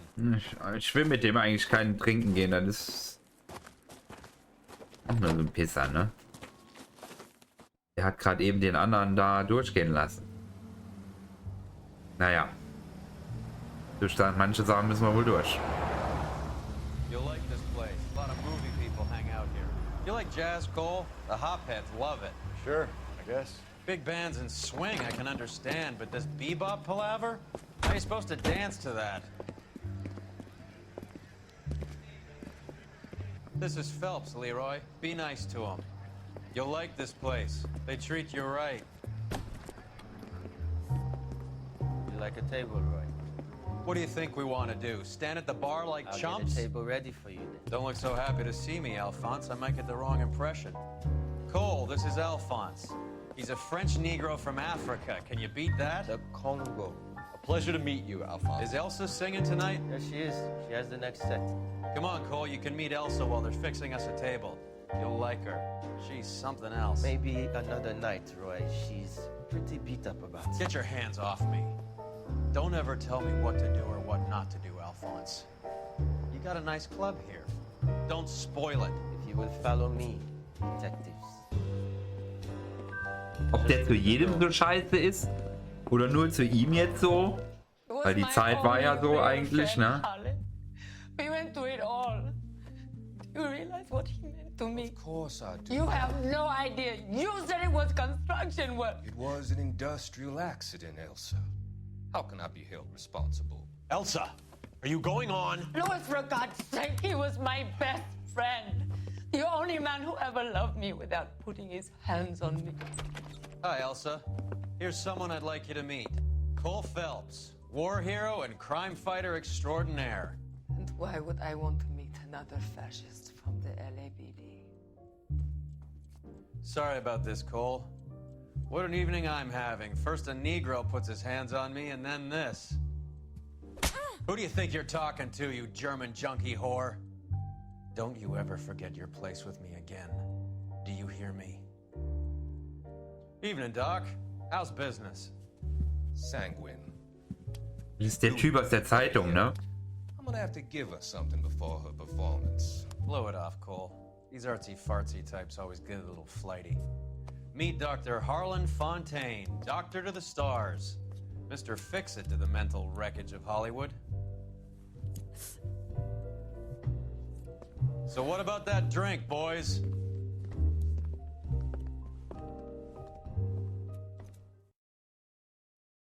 So ist das im Showgeschäft. Da wird mal ruhig gestellt, damit man das macht, was man soll. So. Mal abgeschlossen. 4 Sterne ist sehr gut. Eine 5, aber 4 ist in Ordnung. Wir haben 16 von 18 gefundenen Hinweisen. Wir haben 9 von 14 Fragen. Wir haben am Anfang so gut vorgelegt, ne? Naja hatte noch gesagt, wir haben eigentlich einen richtigen Lauf hier gehabt, ne? Und dann am Ende ist irgendwie schief gegangen. Aber egal. Gelöst ist gelöst. Und wir sind befördert worden. Wir sind jetzt ins Morddezernat versetzt worden. Heißt, da kommen jetzt noch ganz viele spannende Mordfälle auf uns zu, ja? Guck mal rein in den ersten.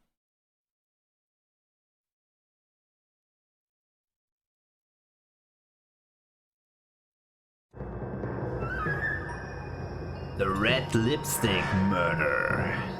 Sehr geil.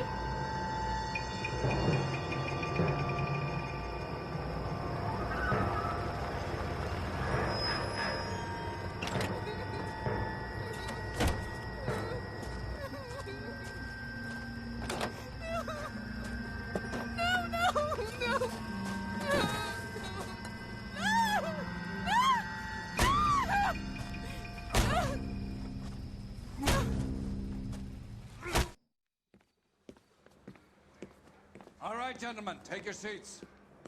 Let's get this over before lunch. Clyde Rose of the homicide squad has decided to take early retirement.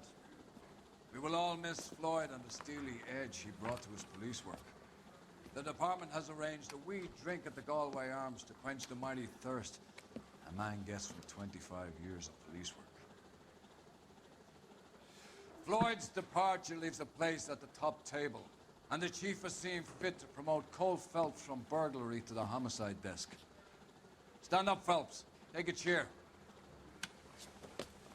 You're in the major leagues now, Sonny. Rusty Galloway, a fine lawman of the old school, will be taking you under his wing. Your first case is the murder of a woman, found last night and bearing all the signs of the werewolf. Get out to the scene, lads. Alles deutet auf den Werwolf hin. Der scheint schon ein bisschen öfter hier rumzumördern. Tatorte muss untersuchen, Mordverdächtiger ist neue Person und Mordopfer. Toll. Wir haben also wieder keine Informationen. It's off Temple Street, between Belmont and Glendale. Ja, und unser neuer Partner hier, ne, das ist ja auch einer von denen, die wir schon öfter mal getroffen haben, die immer so ein bisschen arschig zu uns waren. Ich habe, glaube ich, das Gefühl, wir kommen mit dem am Anfang noch nicht so zurecht und müssen uns mit dem erstmal so ein bisschen, ja, anfreunden. You're behind the wheel. Die pumpige Antwort da, die hat das nämlich schon ausgesagt eigentlich. What happened to Rose? Parker wants the chief's job. Word is it's either going to be him or Thad Green. So they're both clearing the decks. So where does that leave you, Galloway? Leaves me saddled with a chump like you, Phelps. I didn't ask for you and I don't want you, so keep it to yourself. See if you can learn something about seeing how a real cop operates. What did he mean by the werewolf? Medallion. The Daily News came out calling him the werewolf killer. The Examiner came up with the Black Dahlia. Are we any closer to catching him? Not a chance. 6 months and hundreds of guys running down leads, we got nothing. You don't think this has anything to do with it? No, I don't. 90% of murders are domestic, Phelps. Some guy gets into a beef with his wife, he takes it too far. This will be the same. But cutting someone in half and leaving them off the sidewalk, that's a one-off. Why so many women this year? Because of the war. You should know that. Guy gets to kill people every day in combat. Comes home, he's expected to take lip from his wife. What do you think's gonna happen? It's that simple. Like I said, most of the time it is.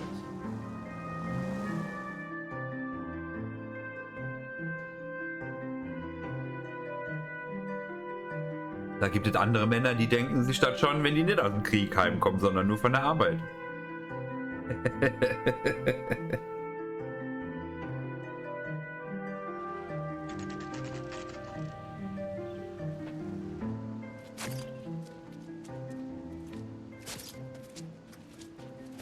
How about a scoop for the Examiner, Galloway? You could use some good press. Another tramp, another message. Is the werewolf back in business, boys? Do you have a mother, asshole? A sister? How about showing some respect for this poor woman? Let us do our job, and Detective Galloway will give you a statement later. He's good, Rusty. He even sounds genuine. That's Phelps, guys. The war hero. Defending the honor of murdered humps. You're used to it, Phelps. Move it along, guys. You got your pictures, you got your headlines. Now scram.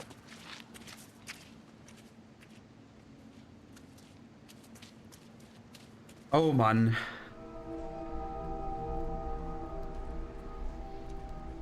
Also wir haben auf jeden Fall genug Fußabdrücke. Oh. Ist ein bisschen nackig. Und tot. Also wir haben Reifenspuren.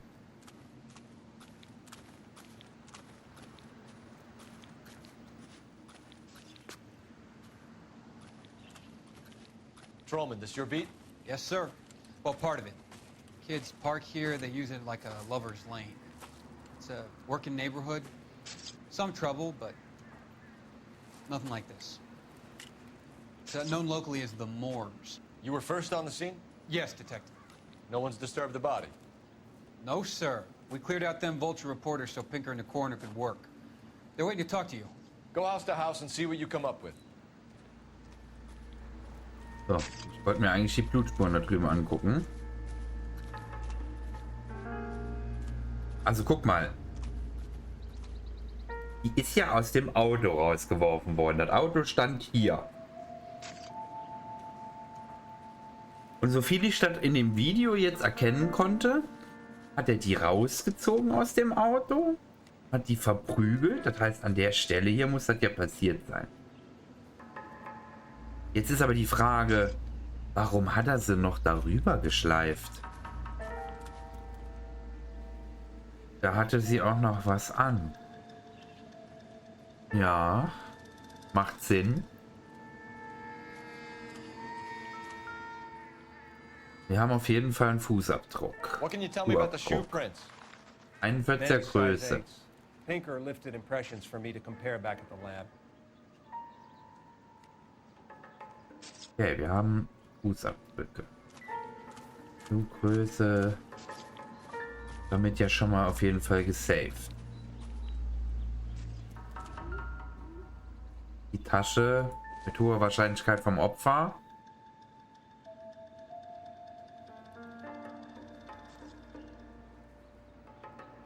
Hilft uns nicht weiter, das Bürstchen. The victim's bag?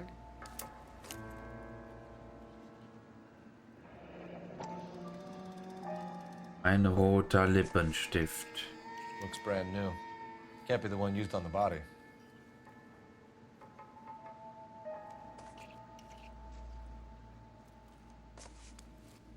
Sonst ist nichts interessant. Achso, ja. Ich habe mich fast vergessen. Ich war schon so im Beweisemodus, ja. Haben wir hier. Looks like some kind of puzzle or parlor game.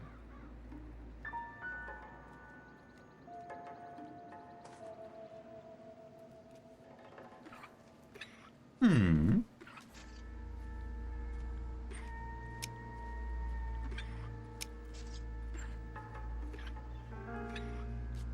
Oh.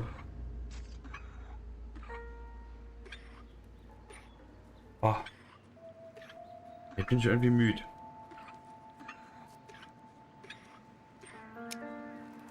Oder die Nase macht. So. Jackpot. Ein Feuerzeug. The Bumper Club. Neuer Hinweis. Why steal a table lighter? Das ist ja ein cooles Feuerzeug, will ich auch haben. Also wir haben A, B, C. Haben wir noch ein drittes, viertes? Oh, sorry. Guckt mal, was ich da hier gefunden habe. Müll. Noch mehr Müll. Nothing significant. Aber ich habe es gefunden.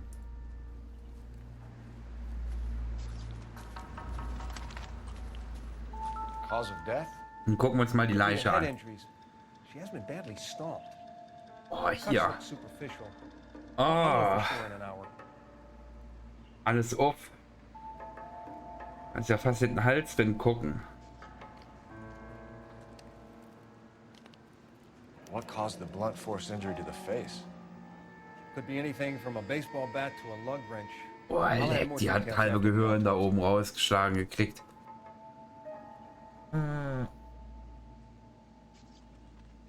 Kriebelt so, das ist furchtbar. Okay, also, er hat ihr direkt auf den Kopf eingeprügelt. Aber warum hat er sie dann noch nackig ausgezogen?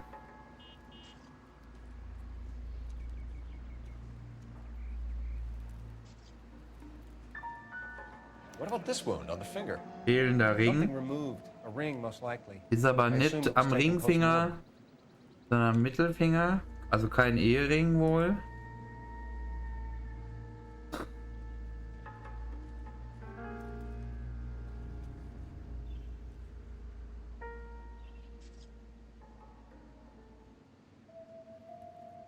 Der Arm funktioniert noch.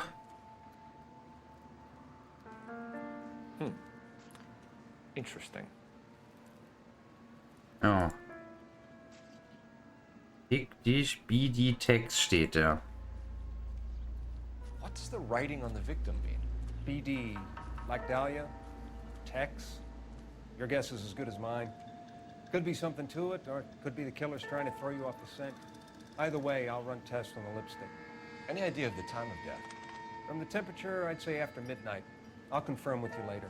Okay. When we get to the bomba, man could die of thirst in a case like this.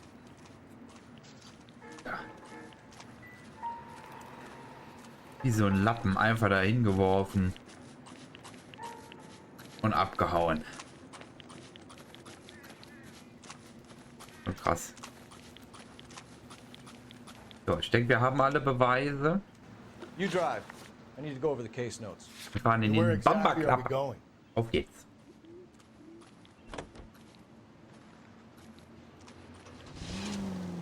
The werewolf? For my money, a copycat. We can't rule it out. We need to work the evidence. You'd love that, wouldn't you? A big head to hang on your wall. The caller of the decade. You've been working evidence on BD case for 6 months and got nicked. There's a difference, Rusty. Oh, yeah? I just started working it today. Okay, Hotshot. What's more likely? The werewolf comes back around, leaving us a note on a corpse?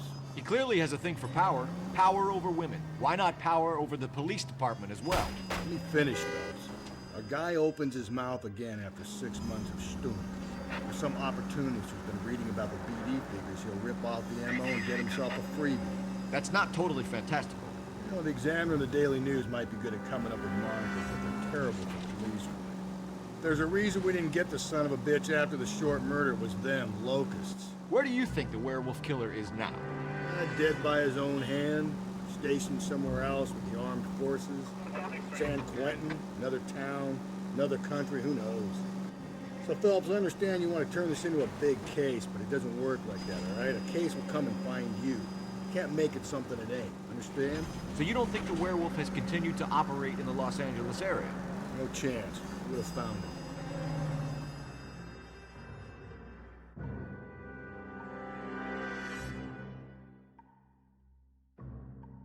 Egal wie es ist, wir bringen ihn zur Strecke. Wir brauchen nur noch mehr Beweise. Beweise, Beweise, Beweise.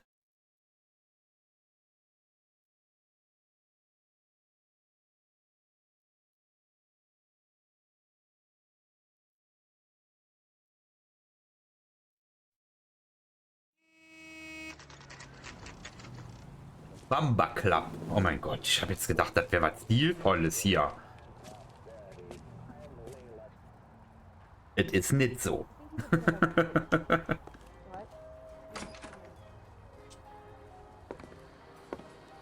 Gentlemen, what can I get you? Phelps and Galloway, LAPD. Were you working here last night? Yes. How can I help, officer? You can start with your name. Garrett Mason. You're the regular bartender on nights? I'm a temporary barman. I work for an agency. I fill in at bars across town. Do you remember a woman who came in here last night? 5'7", about 110 pounds, blonde hair, about 40 years of age. You mean Celine Henry? Yes. Do you know anything about her? I don't. But the owner, Mr. McCall, serves her most nights. Would you like to speak to him? I would. He sits at the back of the club. Wears a hibiscus. You can't miss him. Is there anything else? Eine Hibiskusblüte. Fire away, Phelps. I'll stay here. I'm a little parched. Naja, hier drin sieht es jetzt gar nicht so schlimm aus, oder? Irgendwie voll Urlaubsfeeling.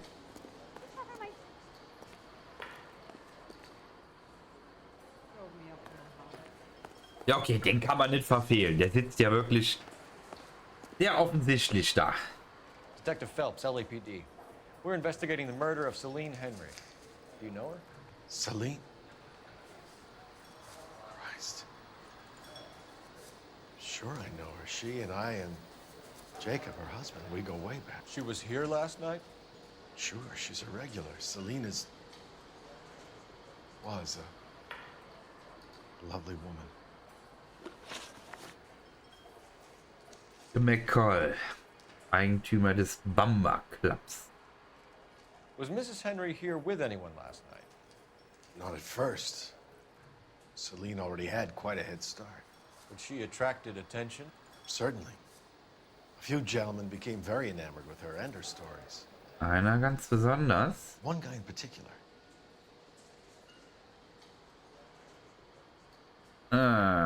So wie der guckt, glaube ich dem das schon nicht. Das ist Anzweifeln. Ich sag 2. Ich sag 2. Was sagt ihr? Also da bin ich ziemlich sicher 2.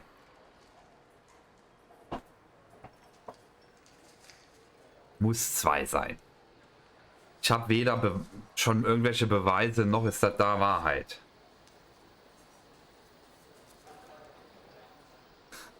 Da bin ich eigentlich ziemlich sicher. Nadja weiß nicht. Ich will 2 sagen. Der hat eben so schelmisch hin und her geguckt. Aber umso länger ich ihn angucke...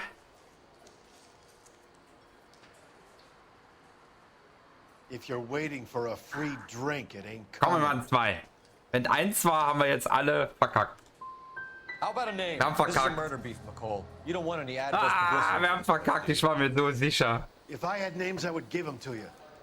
I like Celine. I'd like to see you get whoever did this. Clear on that? Das ist auch so ein Schmierfink. Ja, das ist so richtig Lappen, das da. Shit, den ersten schon direkt falsch. Mrs. Henry appeared to be missing a ring, torn from her finger, but not her wedding finger. Celine always wore a red garnet ring. On the large side. Larger than life, like Celine herself. Did she have it a long time? Sure. Since way back in her flying days. Did her husband buy it for her? No, it was before Jacob. Er hat den gekauft. Das da ist aber 2. Das muss... So wie der guckt, muss es 2 sein.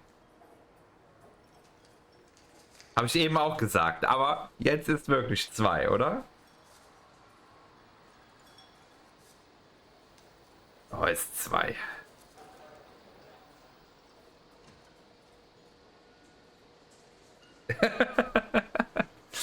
Ja, 2. Ja, doch, 2. 2? 2? 2. I think you know where the ring came from, and I think you're gonna tell me. Okay. I bought it years ago. I carried a torch for Celine in those days. Guess I always have. Her old man never knew about it. Das war irgendwie klar, dass der den gekauft hat. Er hat am Anfang schon direkt so gesagt, oh, a lovely woman, ja. Er bedient sie nur, ja, und nicht der andere Barkeeper. War schon irgendwie sehr auffällig. You know the husband? Sure I know Jacob. He was in the Corps. He met Celine on a furlough and married her when the war was finished. Put up with a load of shit. Do you think he killed his wife? No. No, not in my opinion.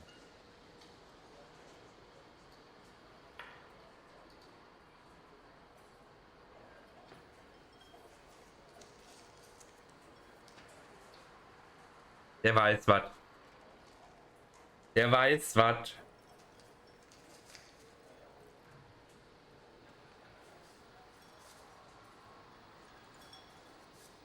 Euer Vote?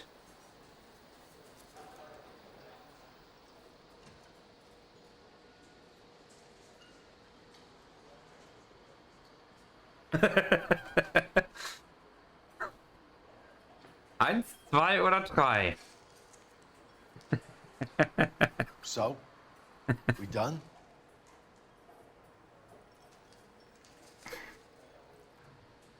Ich würde 2 sagen. Also wir können gerne die Beweise mal durchgehen. Wir haben Schuhabdrücke Größe 41, Lippenstift, den Bamba-Klapp Feuerzeug. Bamba-Klapp Feuerzeug. Schrift auf der Leiche, stumpfe Gewaltarmwirkung am Kopf und den fehlenden Schmuck. Und die Aussage dazu war nochmal, glauben Sie, dass er seine Frau umgebracht hat, der Mann halt? Nein, nein, das glaube ich nicht. Und dann diese Blicke dazu. Wir haben also eigentlich Beweistechnisch haben wir nichts. Würde ich jetzt behaupten.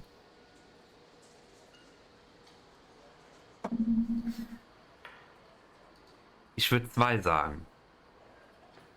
Er schiebt mir dafür zu viel weg.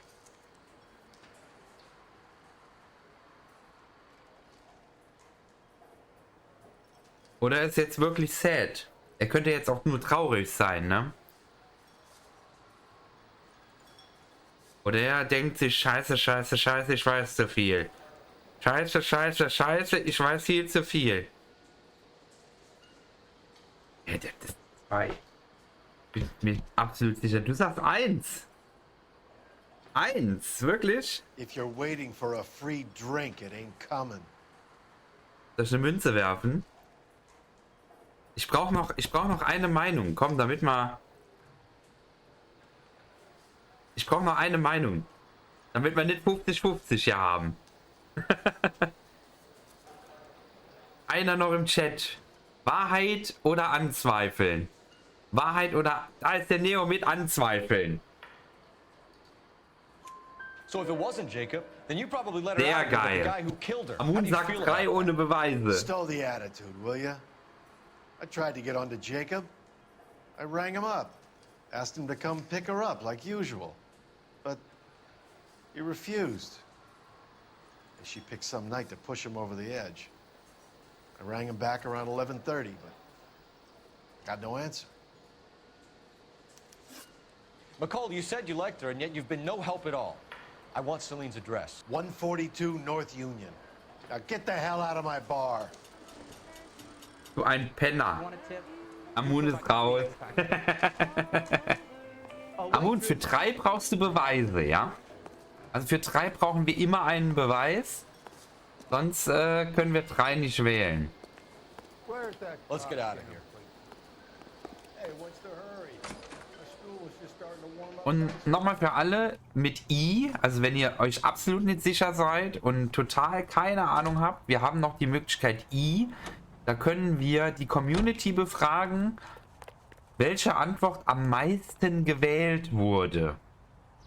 Von allen Spielern, die das Spiel gespielt haben. Das ist eigentlich eine ganz coole Option, wenn man sich wirklich absolut nicht sicher ist. Fine. Where are we headed?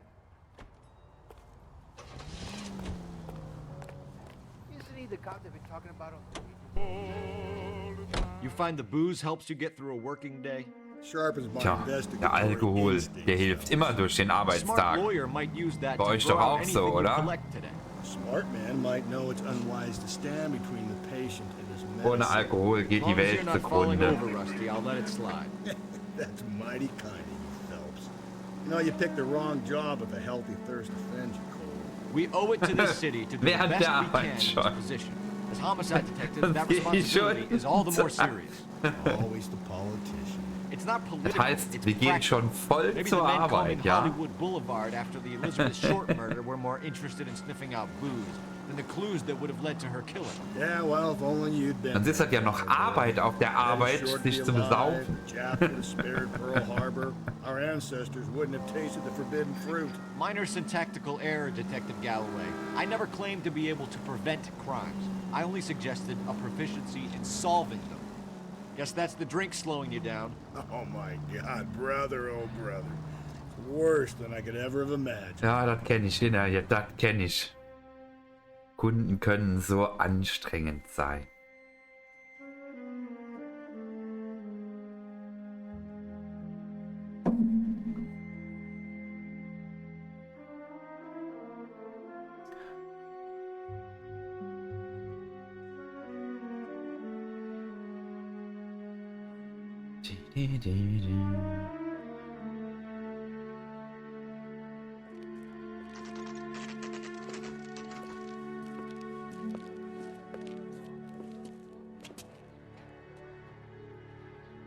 Ich sag dir, die werden immer fauler und sind dumm.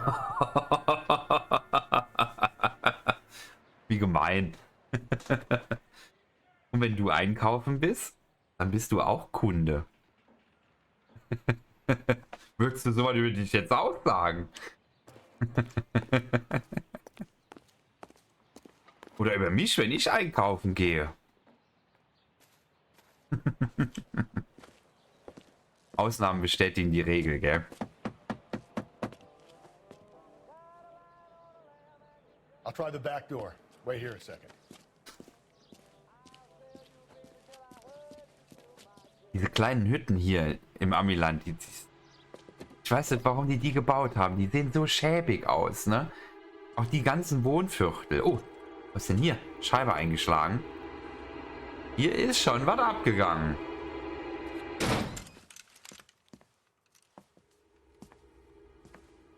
Wo ist die Leiche? Ja, wo ist die Leiche?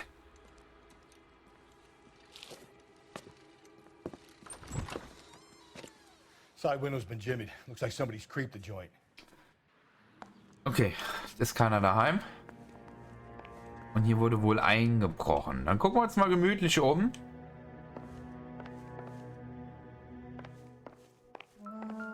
Was ist da? Was ist da? Was ist da? Ein Schlüssel. I doubt it.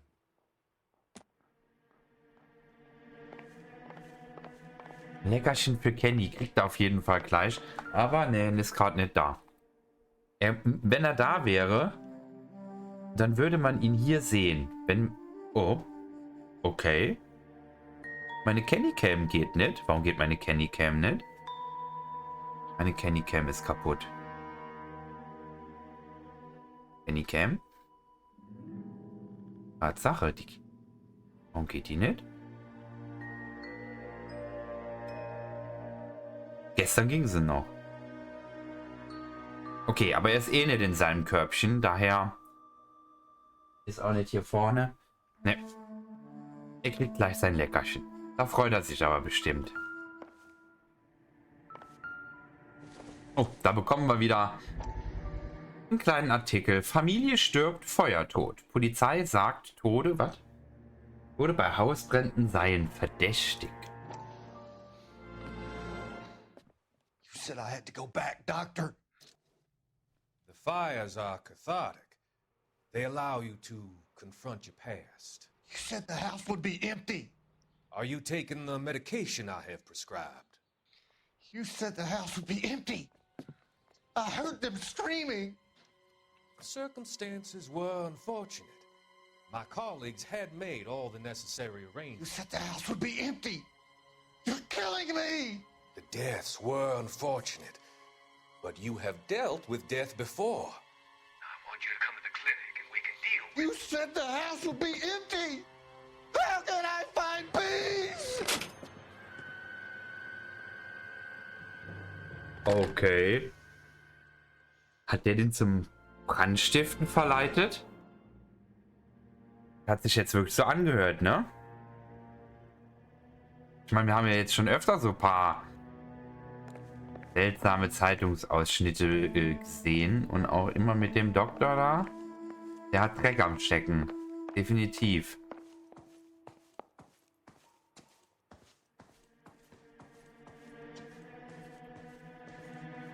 Hier ist nichts Besonderes. Was haben wir hier? Oh je, was ist denn hier passiert? Eine Bombe eingeschlagen.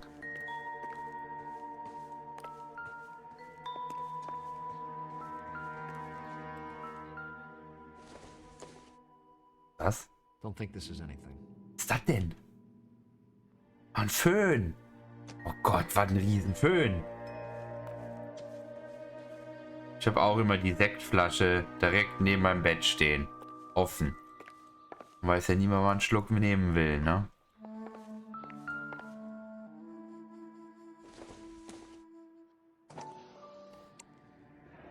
Tiffany? The rest of the stuff is junk. Might explain the missing ring. Okay. Wenigstens einen teuren Ring hier, der nicht da ist. Mal da mit dem Zeug. Was ist das?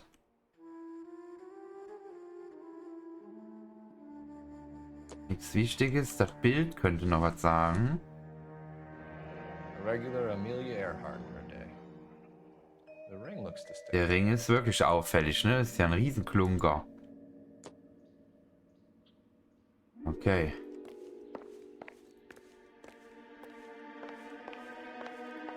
kommen wir nicht rein. Da kommen wir nicht raus. Was hier noch im Wohnzimmer? Gibt es hier noch irgendwas? Hier ist auch alles durcheinander im Esszimmer. Ein Schuh.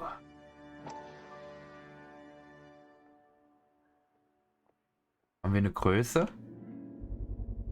Size 9s. 43.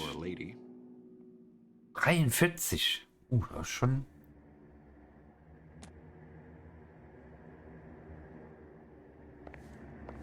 Schon größer.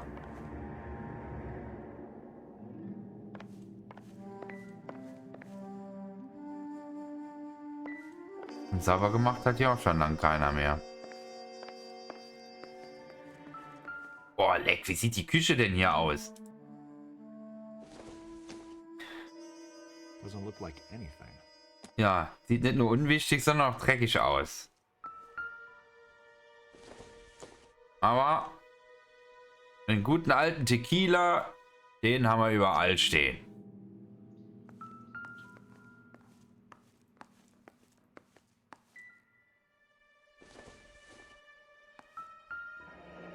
Das Tequilos.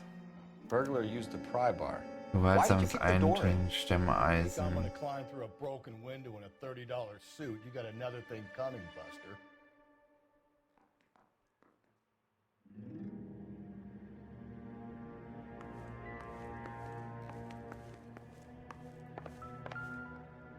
Und das Waschmittel hier ist sehr verdächtig. I don't think so. Oder auch nicht.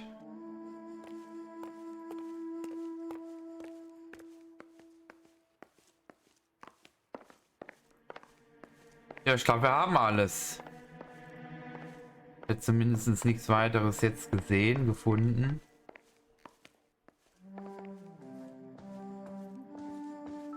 Auch hier. Wo? Eben habe ich mich auch dahingestellt vor die Brille. Seems irrelevant.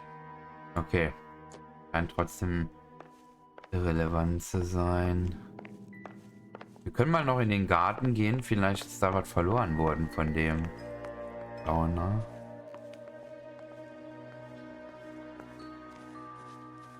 Sieht nicht so aus.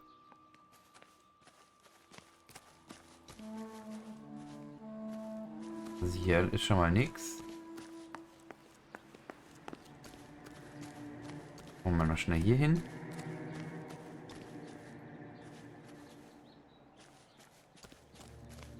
Hier hinten das? Achso, das ist nur ein Rasenmäher. Bei keinem Rasen braucht man natürlich auch ein Rasenmäher.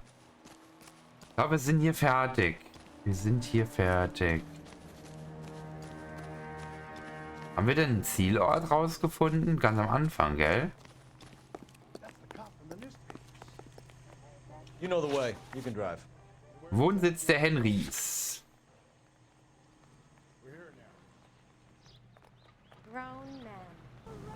You're behind the wheel. Fine. Where are we headed?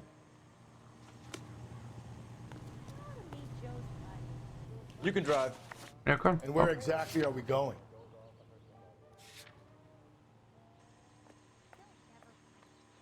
Hä? Was ist jetzt hier los? Warum funktioniert das hier nicht? Ich will den Bamba Club.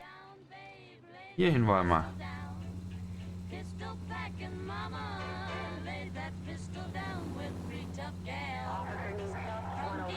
Irgendwie ist das gerade voll buggy, oder? Normal. Wir wollen zum Wohnsitz der Henrys. Ach, wir sind beim Wohnsitz der Henrys. Wir haben noch nichts. Oh. Ja, das ist natürlich doof. Haben wir was übersehen? Ich habe doch alles geguckt.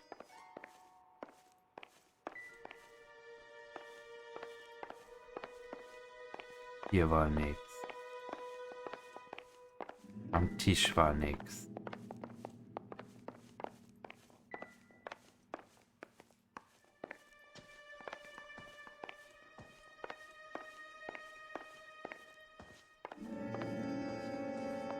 Hier am Tisch ist nix.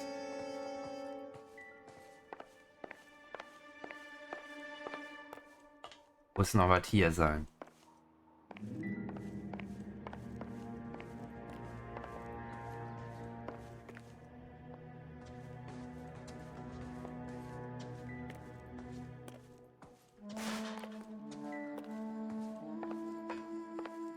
Nope. Hier ist auch nicht. Mal übersehen. Was haben wir übersehen?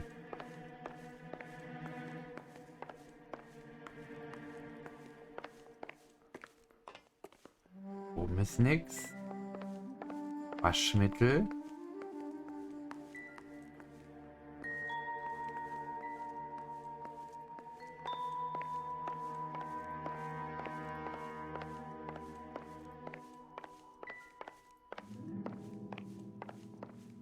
Und nix. Nichts. Und wieder nichts.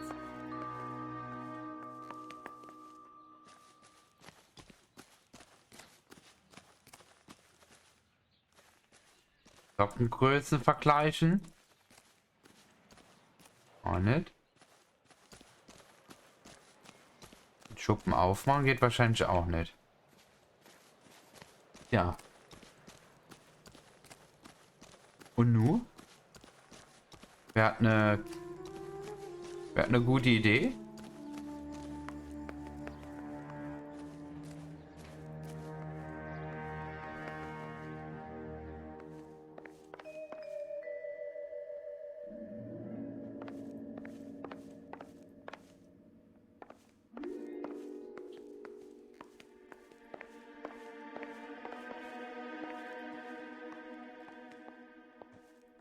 I'm stumped. Nobody Ideas? home. Don't be shy, Phelps. If we want something on this broad, we're gonna have to search the place.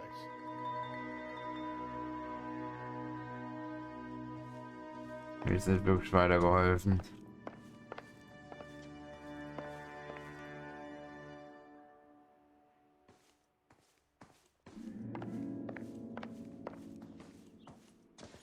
What now? Nobody home.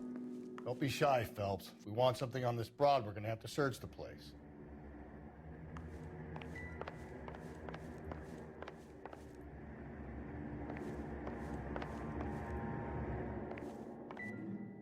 Den Schlüssel haben wir schon.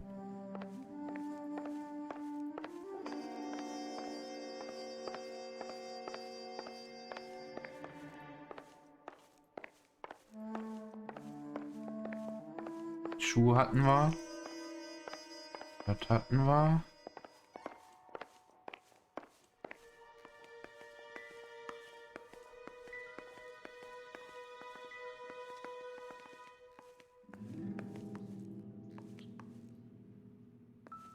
Am Kühlschrank, die Notiz haben wir nicht gesehen. Wenn du wieder nüchtern bist, findest du mich in Apartment 2, Handley Drive. Telefon. Selena and Jacob. Jacob are obviously having problems. It speaks to motive. Ich bin um alles 5-mal rum. Im scheiß Kühlschrank nicht. Wie doof. One of my exes drank like this, you'd be feeling the back of my hand. Call in burglary and get technical services out here. I'll talk to the neighbors. Don't take all day about it, Phelps. I'll get nasty when I'm Nachbarn befragen. Sind Nachbarn irgendwo draußen?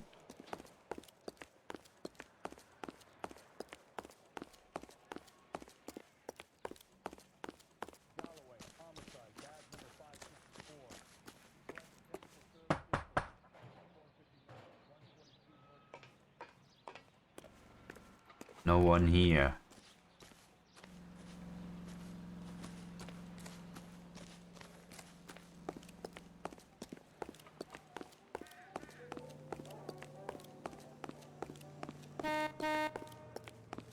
Gehen wir hier rüber.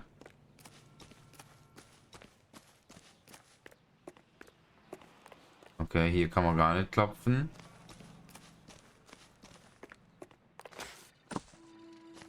Ah, da ist ja jemand.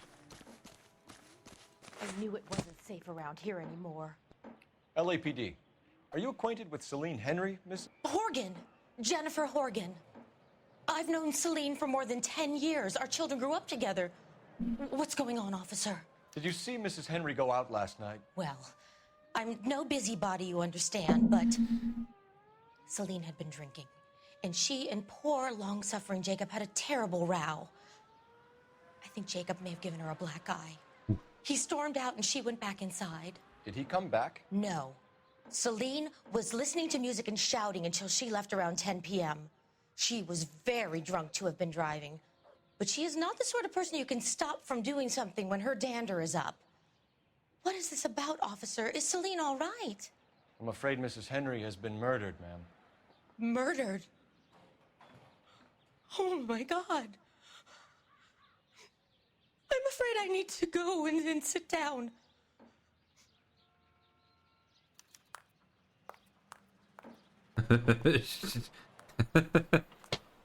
Mal 4 Meter gehen, damit man sich hinsetzen kann.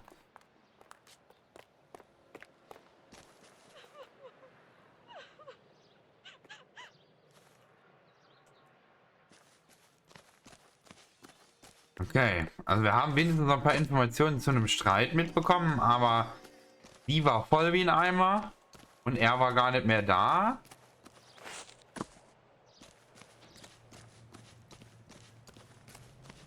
Und hier kriegen wir keine Infos, ne? Ich klopfe nochmal. Hallo.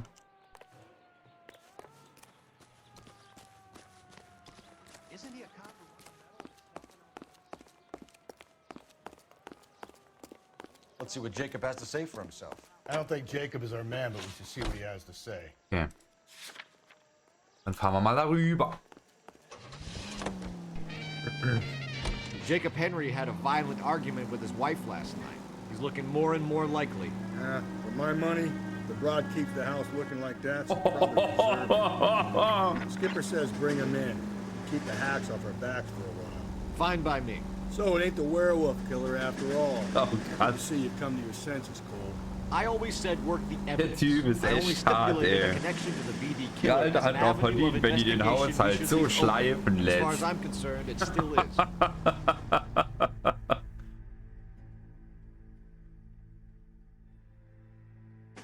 Was? Kann man mal sagen.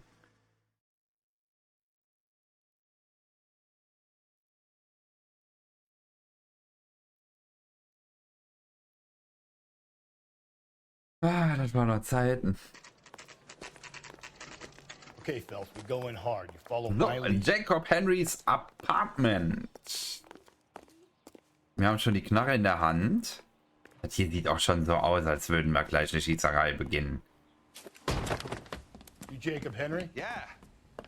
Who's asking? LAPD. You're under arrest for the murder of your wife, Celine Henry. Murder? Celine? Save the dramatics Oh, my for God. RKO, pal. You got bigger problems. What the hell are you talking about? You come in here, you tell me that Celine is... Take a seat, Mr. Henry. she's- We're gonna have a look around, then we'll talk. Jesus, I'm sorry.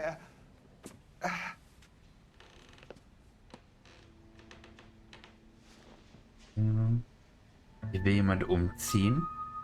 I get even the slightest hint. Zieht hier jemand ein oder zieht jemand aus? Guck mal, wie viele Kisten hier rumstehen.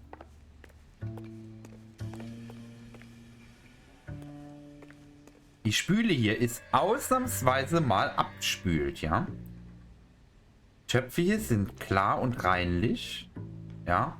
Ein paar Brandspuren bleiben immer zurück.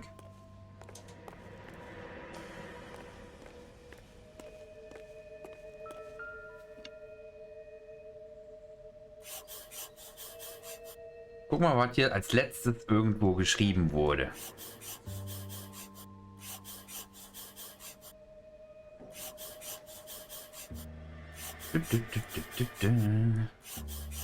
Vorbildlich die Frau. Ja, nur dass da keine Frau wohnt.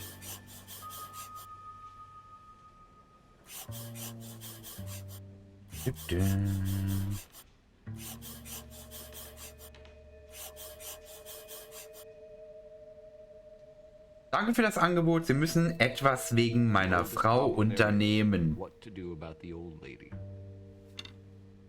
Aha. Aha. Und jetzt tut er hier so einen auf Mr. Scheinheilig, ja?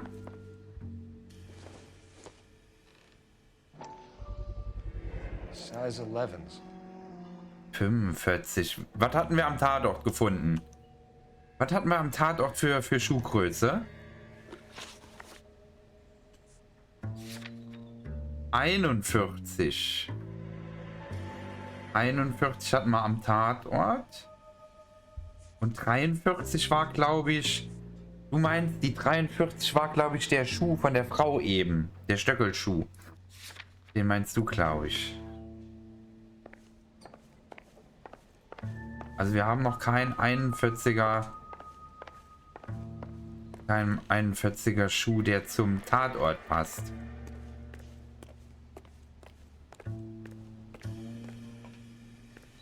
Okay, hier scheint es nicht mehr viel mehr zu geben. Warum liegt da ein Baseballschläger auf dem Boden?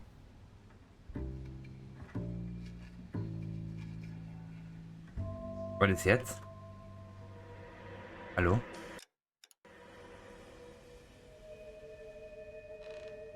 Helps! Oh ne, was ist denn jetzt los? Ich kann mich nicht mehr bewegen. Ich kann nur die Kamera drehen. Spanner? Ich kann die Kamera nur noch bewegen. Er geht nicht mehr. Er hängt mit dem Schuh im Baseballschläger fest. Dein Ernst jetzt? Ah, jetzt geht er. Gott sei Dank. Ich habe schon gedacht, ich müsste die Szene neu starten. Mülleimer ist auch nichts zu holen. Hier wird die Wäsche direkt hier aufgehangen. Alles klar.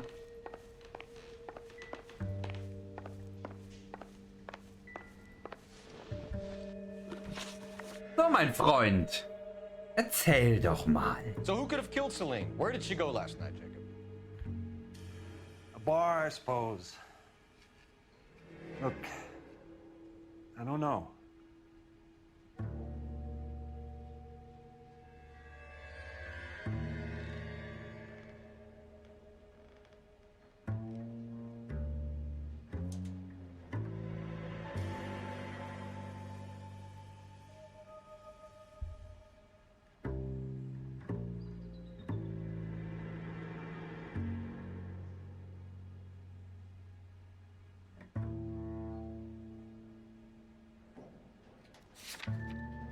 Aber als...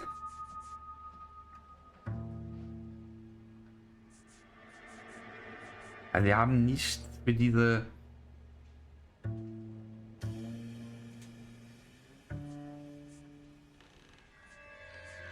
Nicht für 3 zu sagen, aber ich würde 2 sagen. Was sagt ihr? 1, 2 oder 3 oder nehmen wir den Intuitionspunkt? Wir haben noch 5 Stück. Ich würde tatsächlich eher zu 2 tendieren.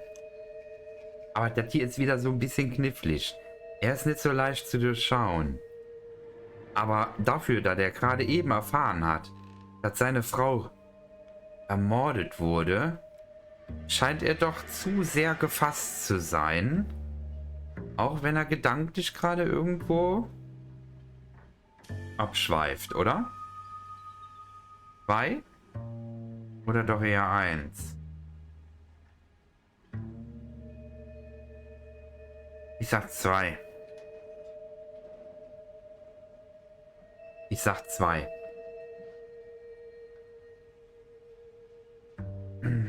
Ich habe nicht aufgepasst. Alles gut, alles gut. Ich würde sagen 2. Wir haben ihn gerade gefragt, wer könnte Celine getötet haben? Wo ist sie gestern Abend hingegangen? Und er sagt, in eine Bar. Vermute ich. Ich weiß es wirklich nicht. Und sein Blick ist mir... Jetzt gerade ist er klar, aber dann guckt er mal weg. Dann spielt er mit seinen... Na, dann macht er so und...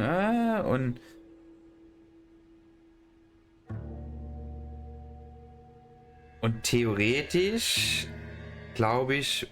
wusste der das mit dem Typ? Jetzt guckt er da weg. Er schluckt. Er leckt sich über die Lippen. Du sagst 1. Ernsthaft, okay. 1. Okay, dann sind wir wieder bei der 50-50. 50-50, klar, man könnte natürlich auch so nervös sein, ne? So, einer noch. Komm, irgendeiner im Chat, was sagt er? 1, 2. 3 wird es mit hoher Wahrscheinlichkeit nicht sein, außer ihr habt direkten Beweis.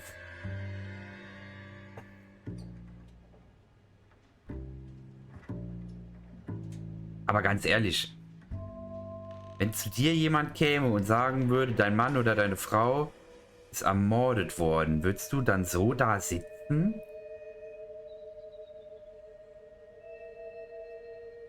Also ein bisschen betroffener sein könnte man doch schon.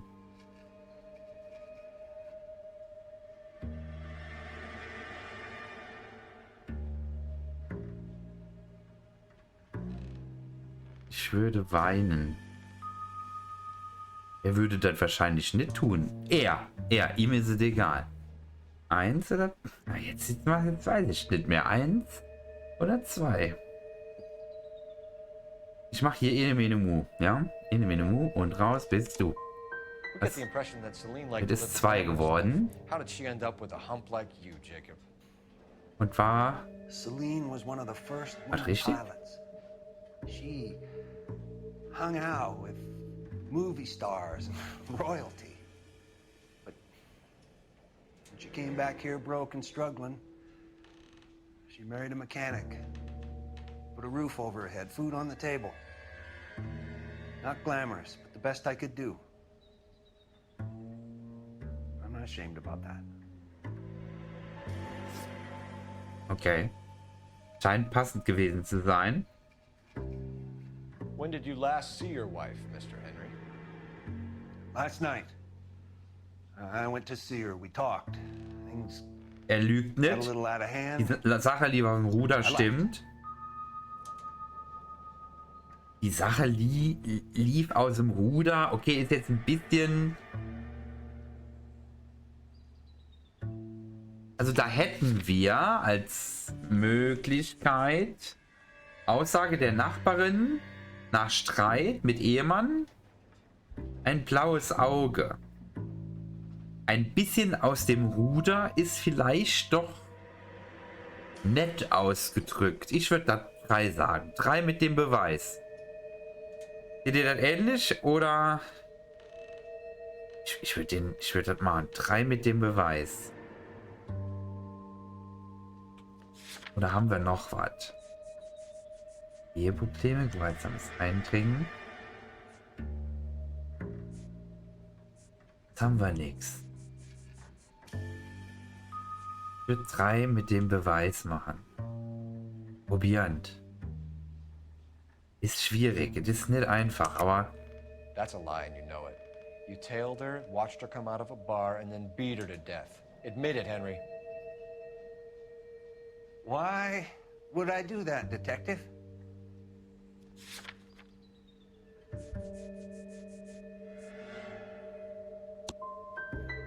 Verdammt, war falsch. My wife was a drunk. It was a sickness with her. Doesn't mean I didn't love her. Would you stop loving your wife if she was unwell? No, I wouldn't. Shit.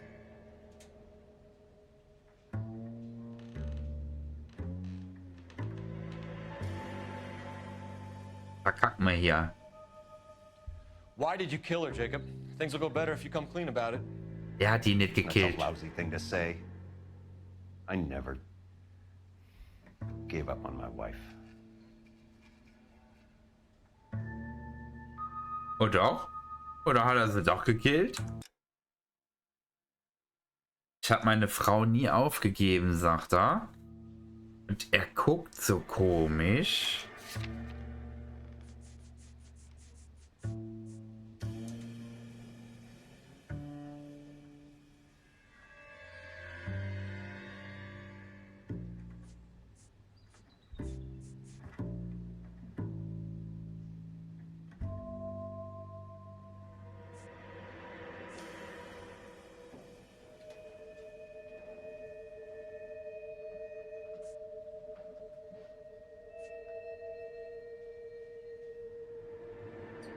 Das hier ist echt fies schwer.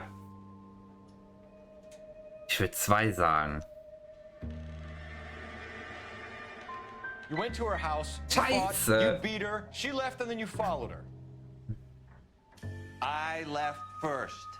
She tried to batter me with a frying pan. I had to slap her down.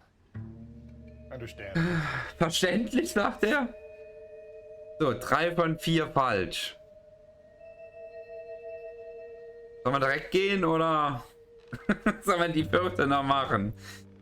Oh Mann. So you could prove that you came back here after you left your wife's place. I came back here. I was here all night. Start work at 6:30. I'm not the going out type. Oh Mann. Haben wir einen Beweis dafür, dass er nicht gerne rausgeht?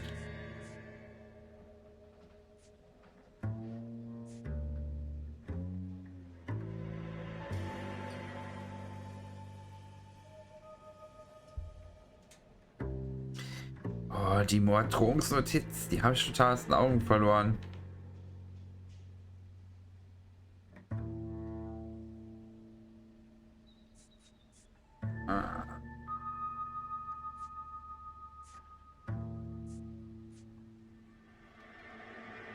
Ich weiß es nicht. Ich habe wirklich keinen Schimmer. Ich würde Intuition sagen. Also entweder 2. Ein Beweis habe ich nicht im Sinn. Oder schon mal einen Intuitionspunkt, damit wir wenigstens die eine Frage retten.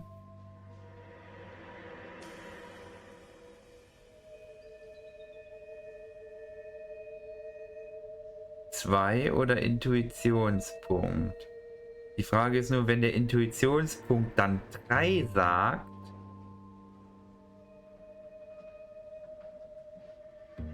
Du würdest sogar die 1 nehmen. Eieieiei.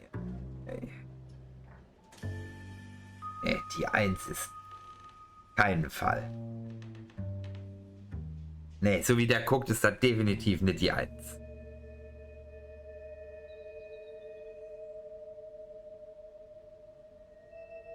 Weil er sich schämt. Die Argumentation ist nicht verkehrt.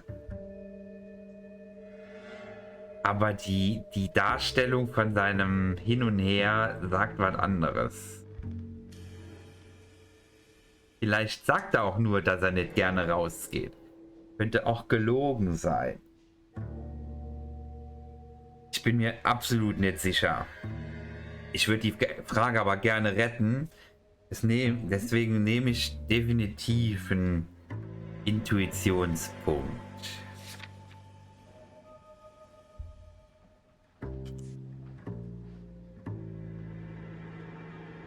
Also 1, nee, das kann ich mir nicht vorstellen. Oh, wie fies. Oh, wie fies.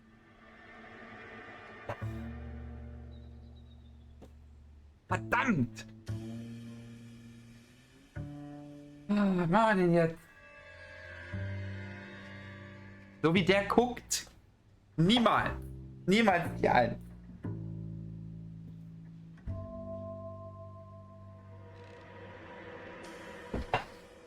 Okay. Ich bin überredet. Ich bin überstimmt. War falsch. Es war falsch. Ich wusste. I don't have one. I was here. 4 von 4 I listened to falsch. Amos and Andy on the radio, and then I went to bed. Wäre anzweifeln gewesen. We can get this all down on paper, Jacob. How you got fed up with your wife and how you figured troubles. Kill my own wife? She was a lush and a tramp, and you just couldn't stand it anymore. Shut your goddamn mouth. So now you're gonna tell me you loved her? Ah, the DA goes all gooey over remorse, Jacob. Whoa! Whoa, whoa, whoa, whoa, whoa! Okay. You're off.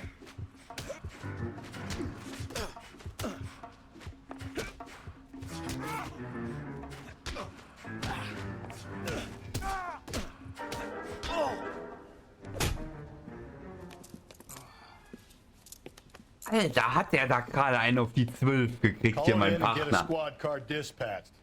Check for messages. I'll keep old Slugger here company.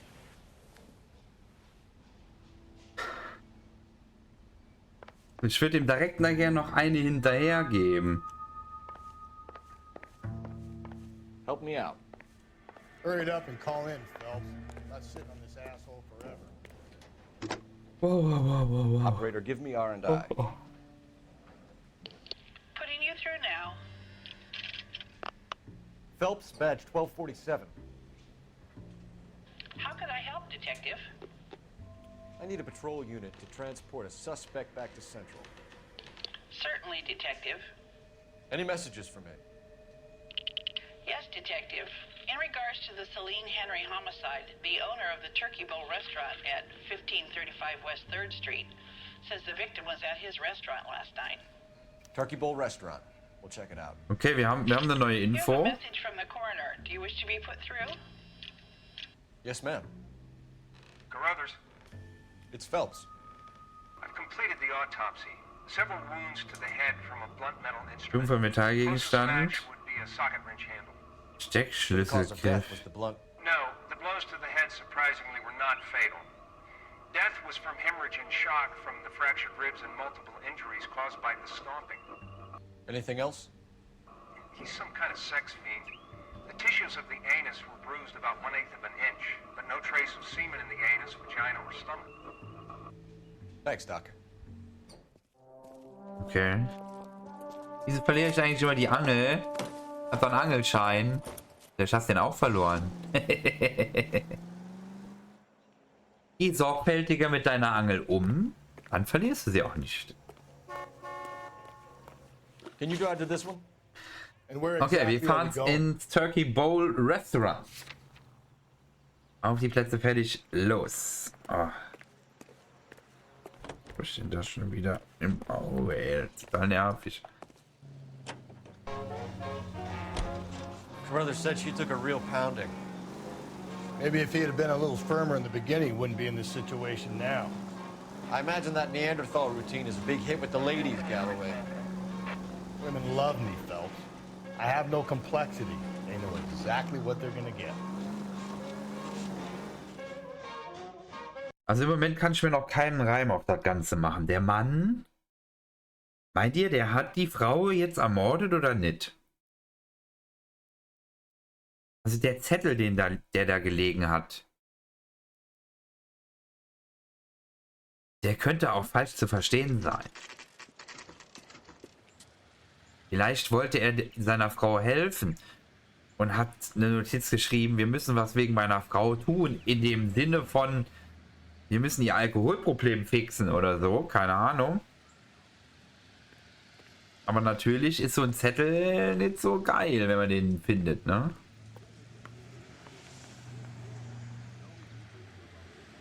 So denke ich auch. Okay.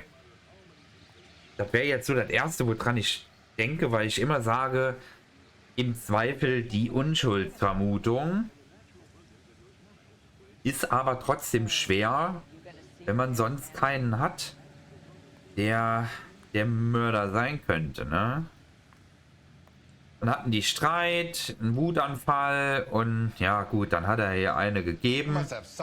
Die hat so ein Auge gehabt. Er ist heim, hat sich in sein Bett gelegt, hat wahrscheinlich so einen Hals gehabt, aber ist da liegen geblieben. Fußabdrücke passen auch nicht zum Tatort, also 41 am Tatort, er hat 45. Und sie ist dann nachts nochmal ab und das hat ja die Nachbarin bestätigt. Sie ist raus, da war er schon nicht mehr da. So, jetzt heißt es, sie war in der Bar und sie war hier in dem Restaurant. Und hier müssen wir mal gucken, vielleicht finden wir hier noch was raus. LAPD, Phelps and Galloway. We're working a murder case. Mrs. Celine Henry, you called in? Yeah, the name's Jonesco. This is my place. You saw Mrs. Henry in here last night? Until about 1 a.m., having dinner with a friend. 1 Uhr. Doing more drinking than eating. You got that straight. Mehr getrunken als gegessen. Männliche Bekleidung des Opfers. Und jetzt kommen wir der Sache näher. Die männliche Bekleidung des Begleitung des Mrs. Opfers. Henry was seen leaving another establishment in the company of a man. Did the two of them come here? Yeah. I remember seeing her with a guy. Did you see them leave? They got into his old Pontiac. Dull brown colored. I got to look at the license plate. 2B8899.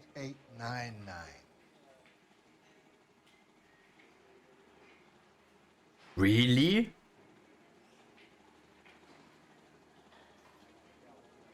Ich glaub dem Typ das. Aber wie kann man das denn sich bitte bis zum nächsten Tag behalten? Also ich könnte das nicht. Also ich wüsste nicht, was gestern auf dem Parkplatz neben mir für ein Auto stand und welches Nummernschild das hatte. I don't know. Aber er hat ein gutes Gedächtnis. Leck mir am Arsch. Aber ich glaube dem das. Und ich denke ihr auch. You have a name? Description, maybe? Come on, Mr. Nesco. We need something more to go on. Smallish guy. Maybe 5'7". Dark complexion. Latin looking. 1,70, dunkler Typ, Latino. Immer diese Latinos, ne? Die werden auch gar keine Vorurteile bedient. Absolut nicht. What time did the two of them leave? Around 2 a.m. They were talking pretty loud. She had a black eye. Said her husband gave it to her. Said she was going to have him committed. Was she a regular in here? No. I mean, I wouldn't have recognized her face among the usual crowd.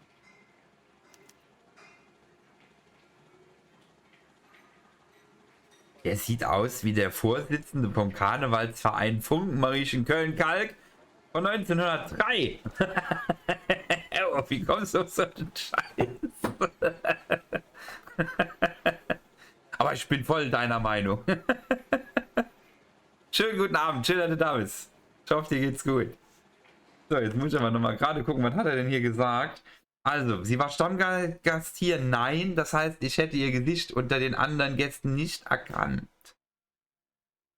Okay, okay. Blaues Auge, wer von ihnen, sie wollte sich einweisen lassen. Also 2 Uhr nachts waren die noch da. Sie haben ziemlich laut geredet. Sie hat ein blaues Auge, meinte, das wäre für ihren Mann. Das wissen wir ja. Sie wollte sich einweisen lassen. War sie ihr Stammgast?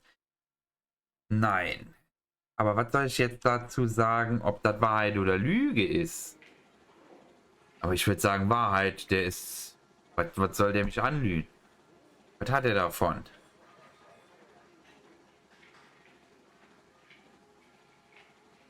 Warum sollte er was Falsches sagen? Macht das irgendeinen Sinn? Ich glaube nicht. You must have something to go on. Ich würde sagen, das ist die Wahrheit.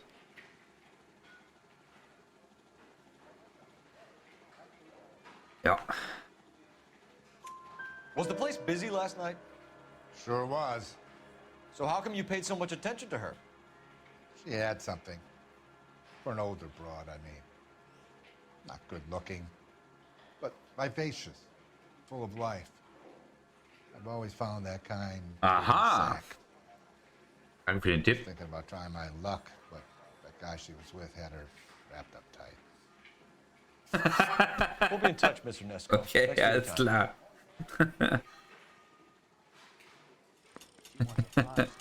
Oh, der Typ hatte sie voll im Griff.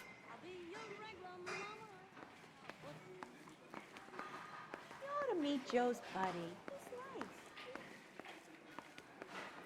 Ich will mich hier trotzdem einmal kurz umgucken. Vielleicht gibt es ja was zum Lucky Man. Nee, natürlich nicht. Where the hell's he going with that? Look, Pops, just hand over the money, okay? All right, young fellow, okay. Hold your horses. I'm getting the money. I ain't afraid to drill you, you know. Hey, careful with that trigger finger now. You look the nervous type. Plug the old bastard, Lefty. If I gotta come in there, I'm spraying lead, you old coot. LAPD, drop the weapon.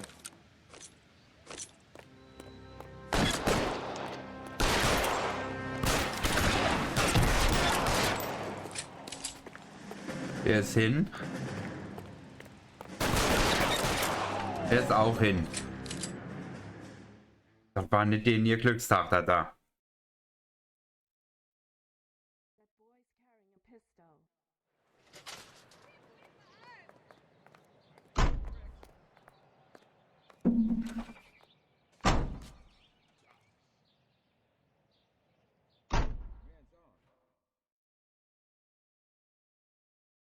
You should check in with R&I. Put an APB out on that plate. Erledigt.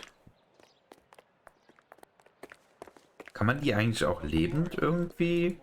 Weiß nicht. Also, wenn ich die anschieße, sind die immer tot. Phelps, Sind 1247. immer tot. How could I help, Detective? I need a registered owner on a license plate, 2boy8899. Yes, Detective. The plate belongs to a brown 1936 Pontiac. Registered owner is one Alonzo Mendez of 402 South Fremont Street. Der Alonso war. Wir haben den Täter. Any other messages? Alonso One, Detective. hat sie From umgebracht. Captain Donnelly. He wants any and all suspects returned to Central. Interviews to be set up immediately. Got it. We're coming in. Thanks for your help. Jacob Henry verhören. Fahren wir zu dem Dings erst oder zu dem Alonso? Oder fahren wir erst ins Revier und verhören hier? You know the way. You can drive. Ich werde erst zu dem Alonso Where fahren. we headed? Fahren zu dem Alonso. KTI Radio reminds you. Mendez could be our man. He could be at that, but you don't want to cross the skipper, Phelps. Not a great move in your first day. He wants Henry re-interviewed. How'd you like losing your cherry, rookie? It might be my first day here, but I've had extensive experience on other desks in the department. I think you're aware of that. Oh, yeah. Yeah, you've been a pain in the ass. Du warst schon vorher eine And I Nervensäge. shall continue to be until the end of time. Also wir haben uns mit unserem straighten Vorgehen absolut keine Freunde in dem Ding, in dem Laden gemacht. Egal in welcher Abteilung, glaube ich. Weil wir doch so ein kleiner Aufsteiger sind.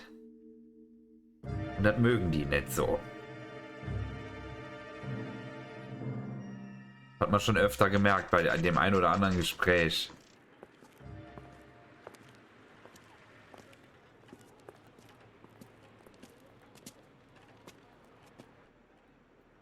Aber der Fall geht ganz schön lang, ne? Muss schon sagen. Ist das hier noch der erste? Das ist noch der erste Fall, gell? Ja, das ist noch der erste Fall. Wir haben gestern 3 Fälle gemacht und heute schaffen wir nur einen. 16. Mendez, apartment 16. Ganz oben. 16 ganz oben rechts, okay.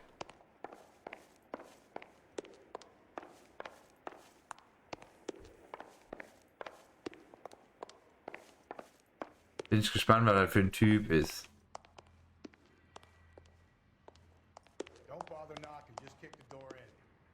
Tritt die Tür einfach ein. Take a look around and see what you can find.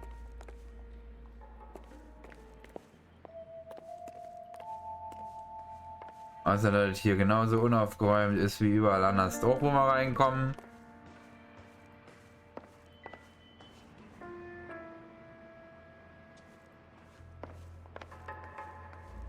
Aha, die Spüle ist aber sauber. Fenster ist offen. Jemand, der nicht daheim ist, lässt das Fenster doch nicht so offen stehen, oder? Eine viereckige Packung Eier. Kaufe ich auch immer so. Viereckige Eier sind die besten.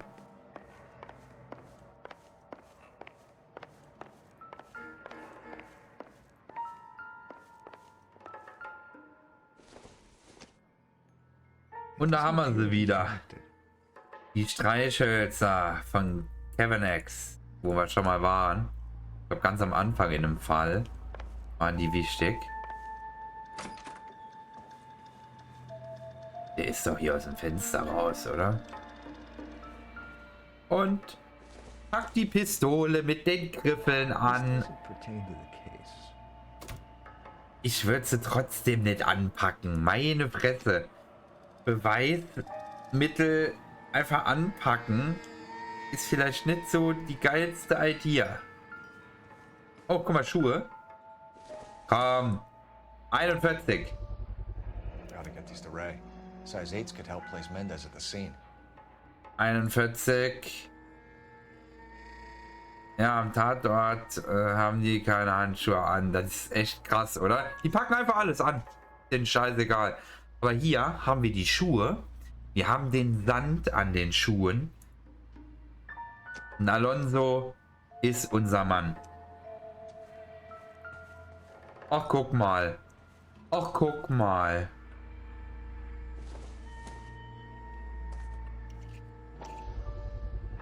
Brothers could match the color and brand of the body. Das ist der Lippenstift. Der offizielle. Das ist der Knüppel, mit dem auf sie eingeschlagen worden ist. Jo. Jetzt ist nur die Sache. Er ist nicht hier. Wir haben keine Beweise, dass die nicht hier deponiert worden sind. What gives? LAPD, you're under arrest. Do not lose that son of a bitch. Ich habe das Gefühl, dass der das nicht war. Mendez, stop right there. Warum habe ich das Gefühl, dass der das nicht war? Auch wenn er jetzt abhaut. Ich habe das Gefühl, dass dem das Zeug da hingelegt wurde. You don't need to do this, Alonso.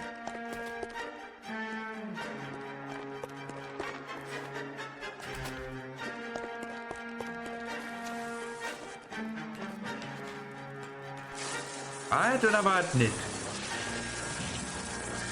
Wir müssen ja erstmal gucken, ob die Schuhe auch wirklich. Ob die Schuhe auch wirklich von der Größe her an seine Füße passen, ne?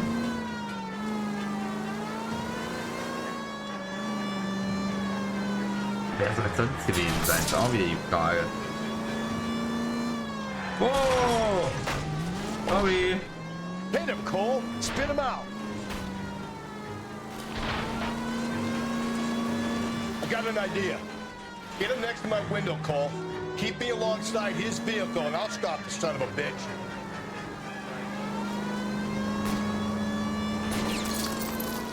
Hit him. Clean this asshole off the road. Keep it steady, and I'll try to bust his tires. Ich glaube, der fährt nicht mehr viel weiter. Ich würde da rauskommen, mein Freund. You're under arrest for the murder of Celine Henry. Hat jetzt wirklich? Der Mann im Bistro, Eifersucht, weil er sie nicht haben kann. Und weil sie mit dem Latino abhauen wollte, Neuanfang. Ja, alles möglich. Deswegen, also, ich meine, dem kann jetzt auch einfach das Zeug dahingestellt worden sein, der hat das noch nie gesehen, ne? Aber es sieht erstmal so aus, als würde der Fall so abgeschlossen werden.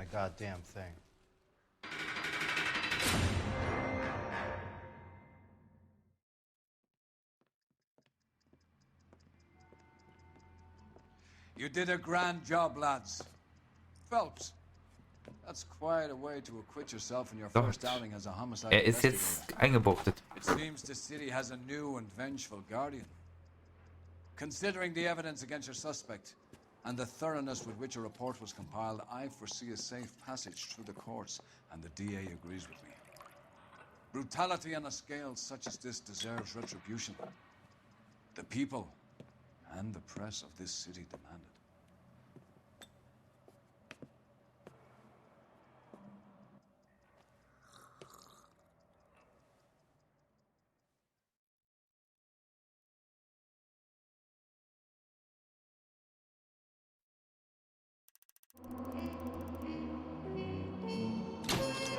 4 Sterne, Fall abgeschlossen. Und wir haben den Lippenstiftmörder wohl doch dingfest gemacht. Ist das jetzt gewesen? Ich weiß nicht, ob man auch den falschen Ding festmachen kann. Ich habe keine Ahnung. Ich will das wissen. Aber das muss der gewesen sein, sonst hätten die den jetzt nicht eingebuchtet, oder?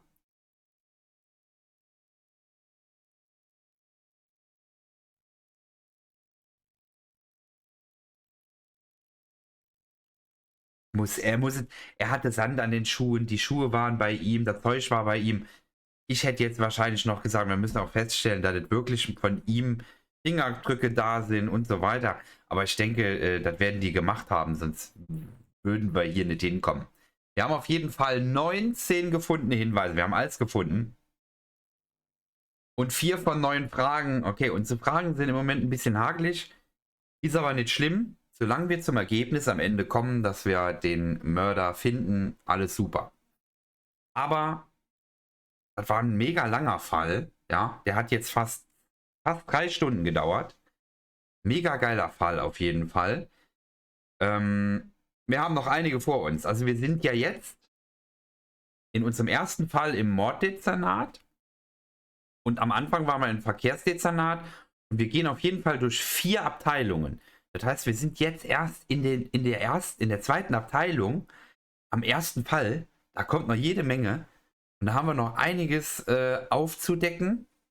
Aber nicht mehr heute, weil Uhrzeit. fast. Wir hätten jetzt noch ein Viertelstündchen, aber das lohnt sich jetzt nicht, noch einen Fall anzufangen. Dann wissen wir beim nächsten Mal schon nicht mehr den Anfang. Das wäre dann schade. Deswegen würde ich sagen, gucken wir jetzt, wo wir rüber switchen, zu wem wir raiden. Wen können wir denn raiden? Wo können wir denn hin? Wo wollen wir hin? Habt ihr Vorschläge? Habt ihr Vorschläge, wo wir rüber raiden wollen? Komm mal hier drüben in Bild. Zack, zack, zack, zack. Dahin. Ein bisschen Musik an. Auf jeden Fall war der Fall schon nice. Also er hat mir schon gut gefallen. Der war auch ein bisschen länger. Die anderen Fälle, die waren auch nicht schlecht. Aber man hat die ziemlich schnell abgeschlossen gehabt, ne? Und hier hat man jetzt schon ein bisschen länger rätseln müssen. Man musste auch die ganzen Details sich behalten und schauen, wie man die zusammengefutschelt kriegt. Aber ob der Mendes, ja, am Ende wäre ich mir nicht sicher gewesen. 100% wäre ich mir nicht sicher gewesen. Ich weiß es nicht, ich weiß es nicht. Ich würde sagen, wir raiden.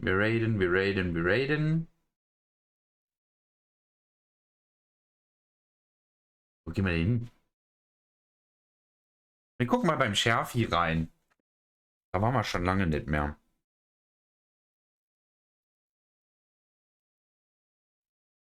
So, ich lasse euch mal gerade die Raid-Nachrichten hier. Zack, zack. Bitte einmal in den Chat posten.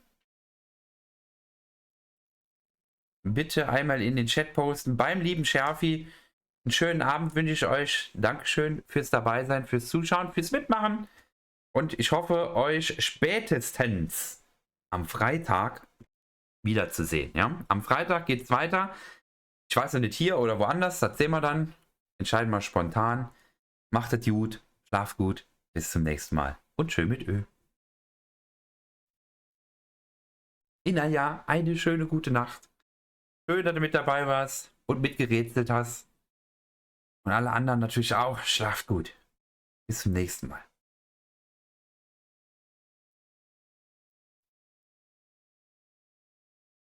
Warum geht eigentlich mein Dancing wird nicht mehr angezeigt? Heißt der jetzt anders? Ich habe den gar nicht umbenannt. Jetzt geht er. Warum geht er da oben bei mir nicht? Kurios. Kopiert einmal die Nachricht hier oben. Zack, zack. Und im Raid bitte einmal posten. Dankeschön. Bis zum nächsten Mal. Der Bot hat kein Abo. Ja, der Bot hat kein Abo. Der arme Bot, der hat kein Abo. Und die anderen kann er dann trotzdem machen. Stimmt. So, die Zeit läuft ab. Leute, bis zum nächsten Mal. Hallo, gute Nacht, gell? Schön, dass du da warst.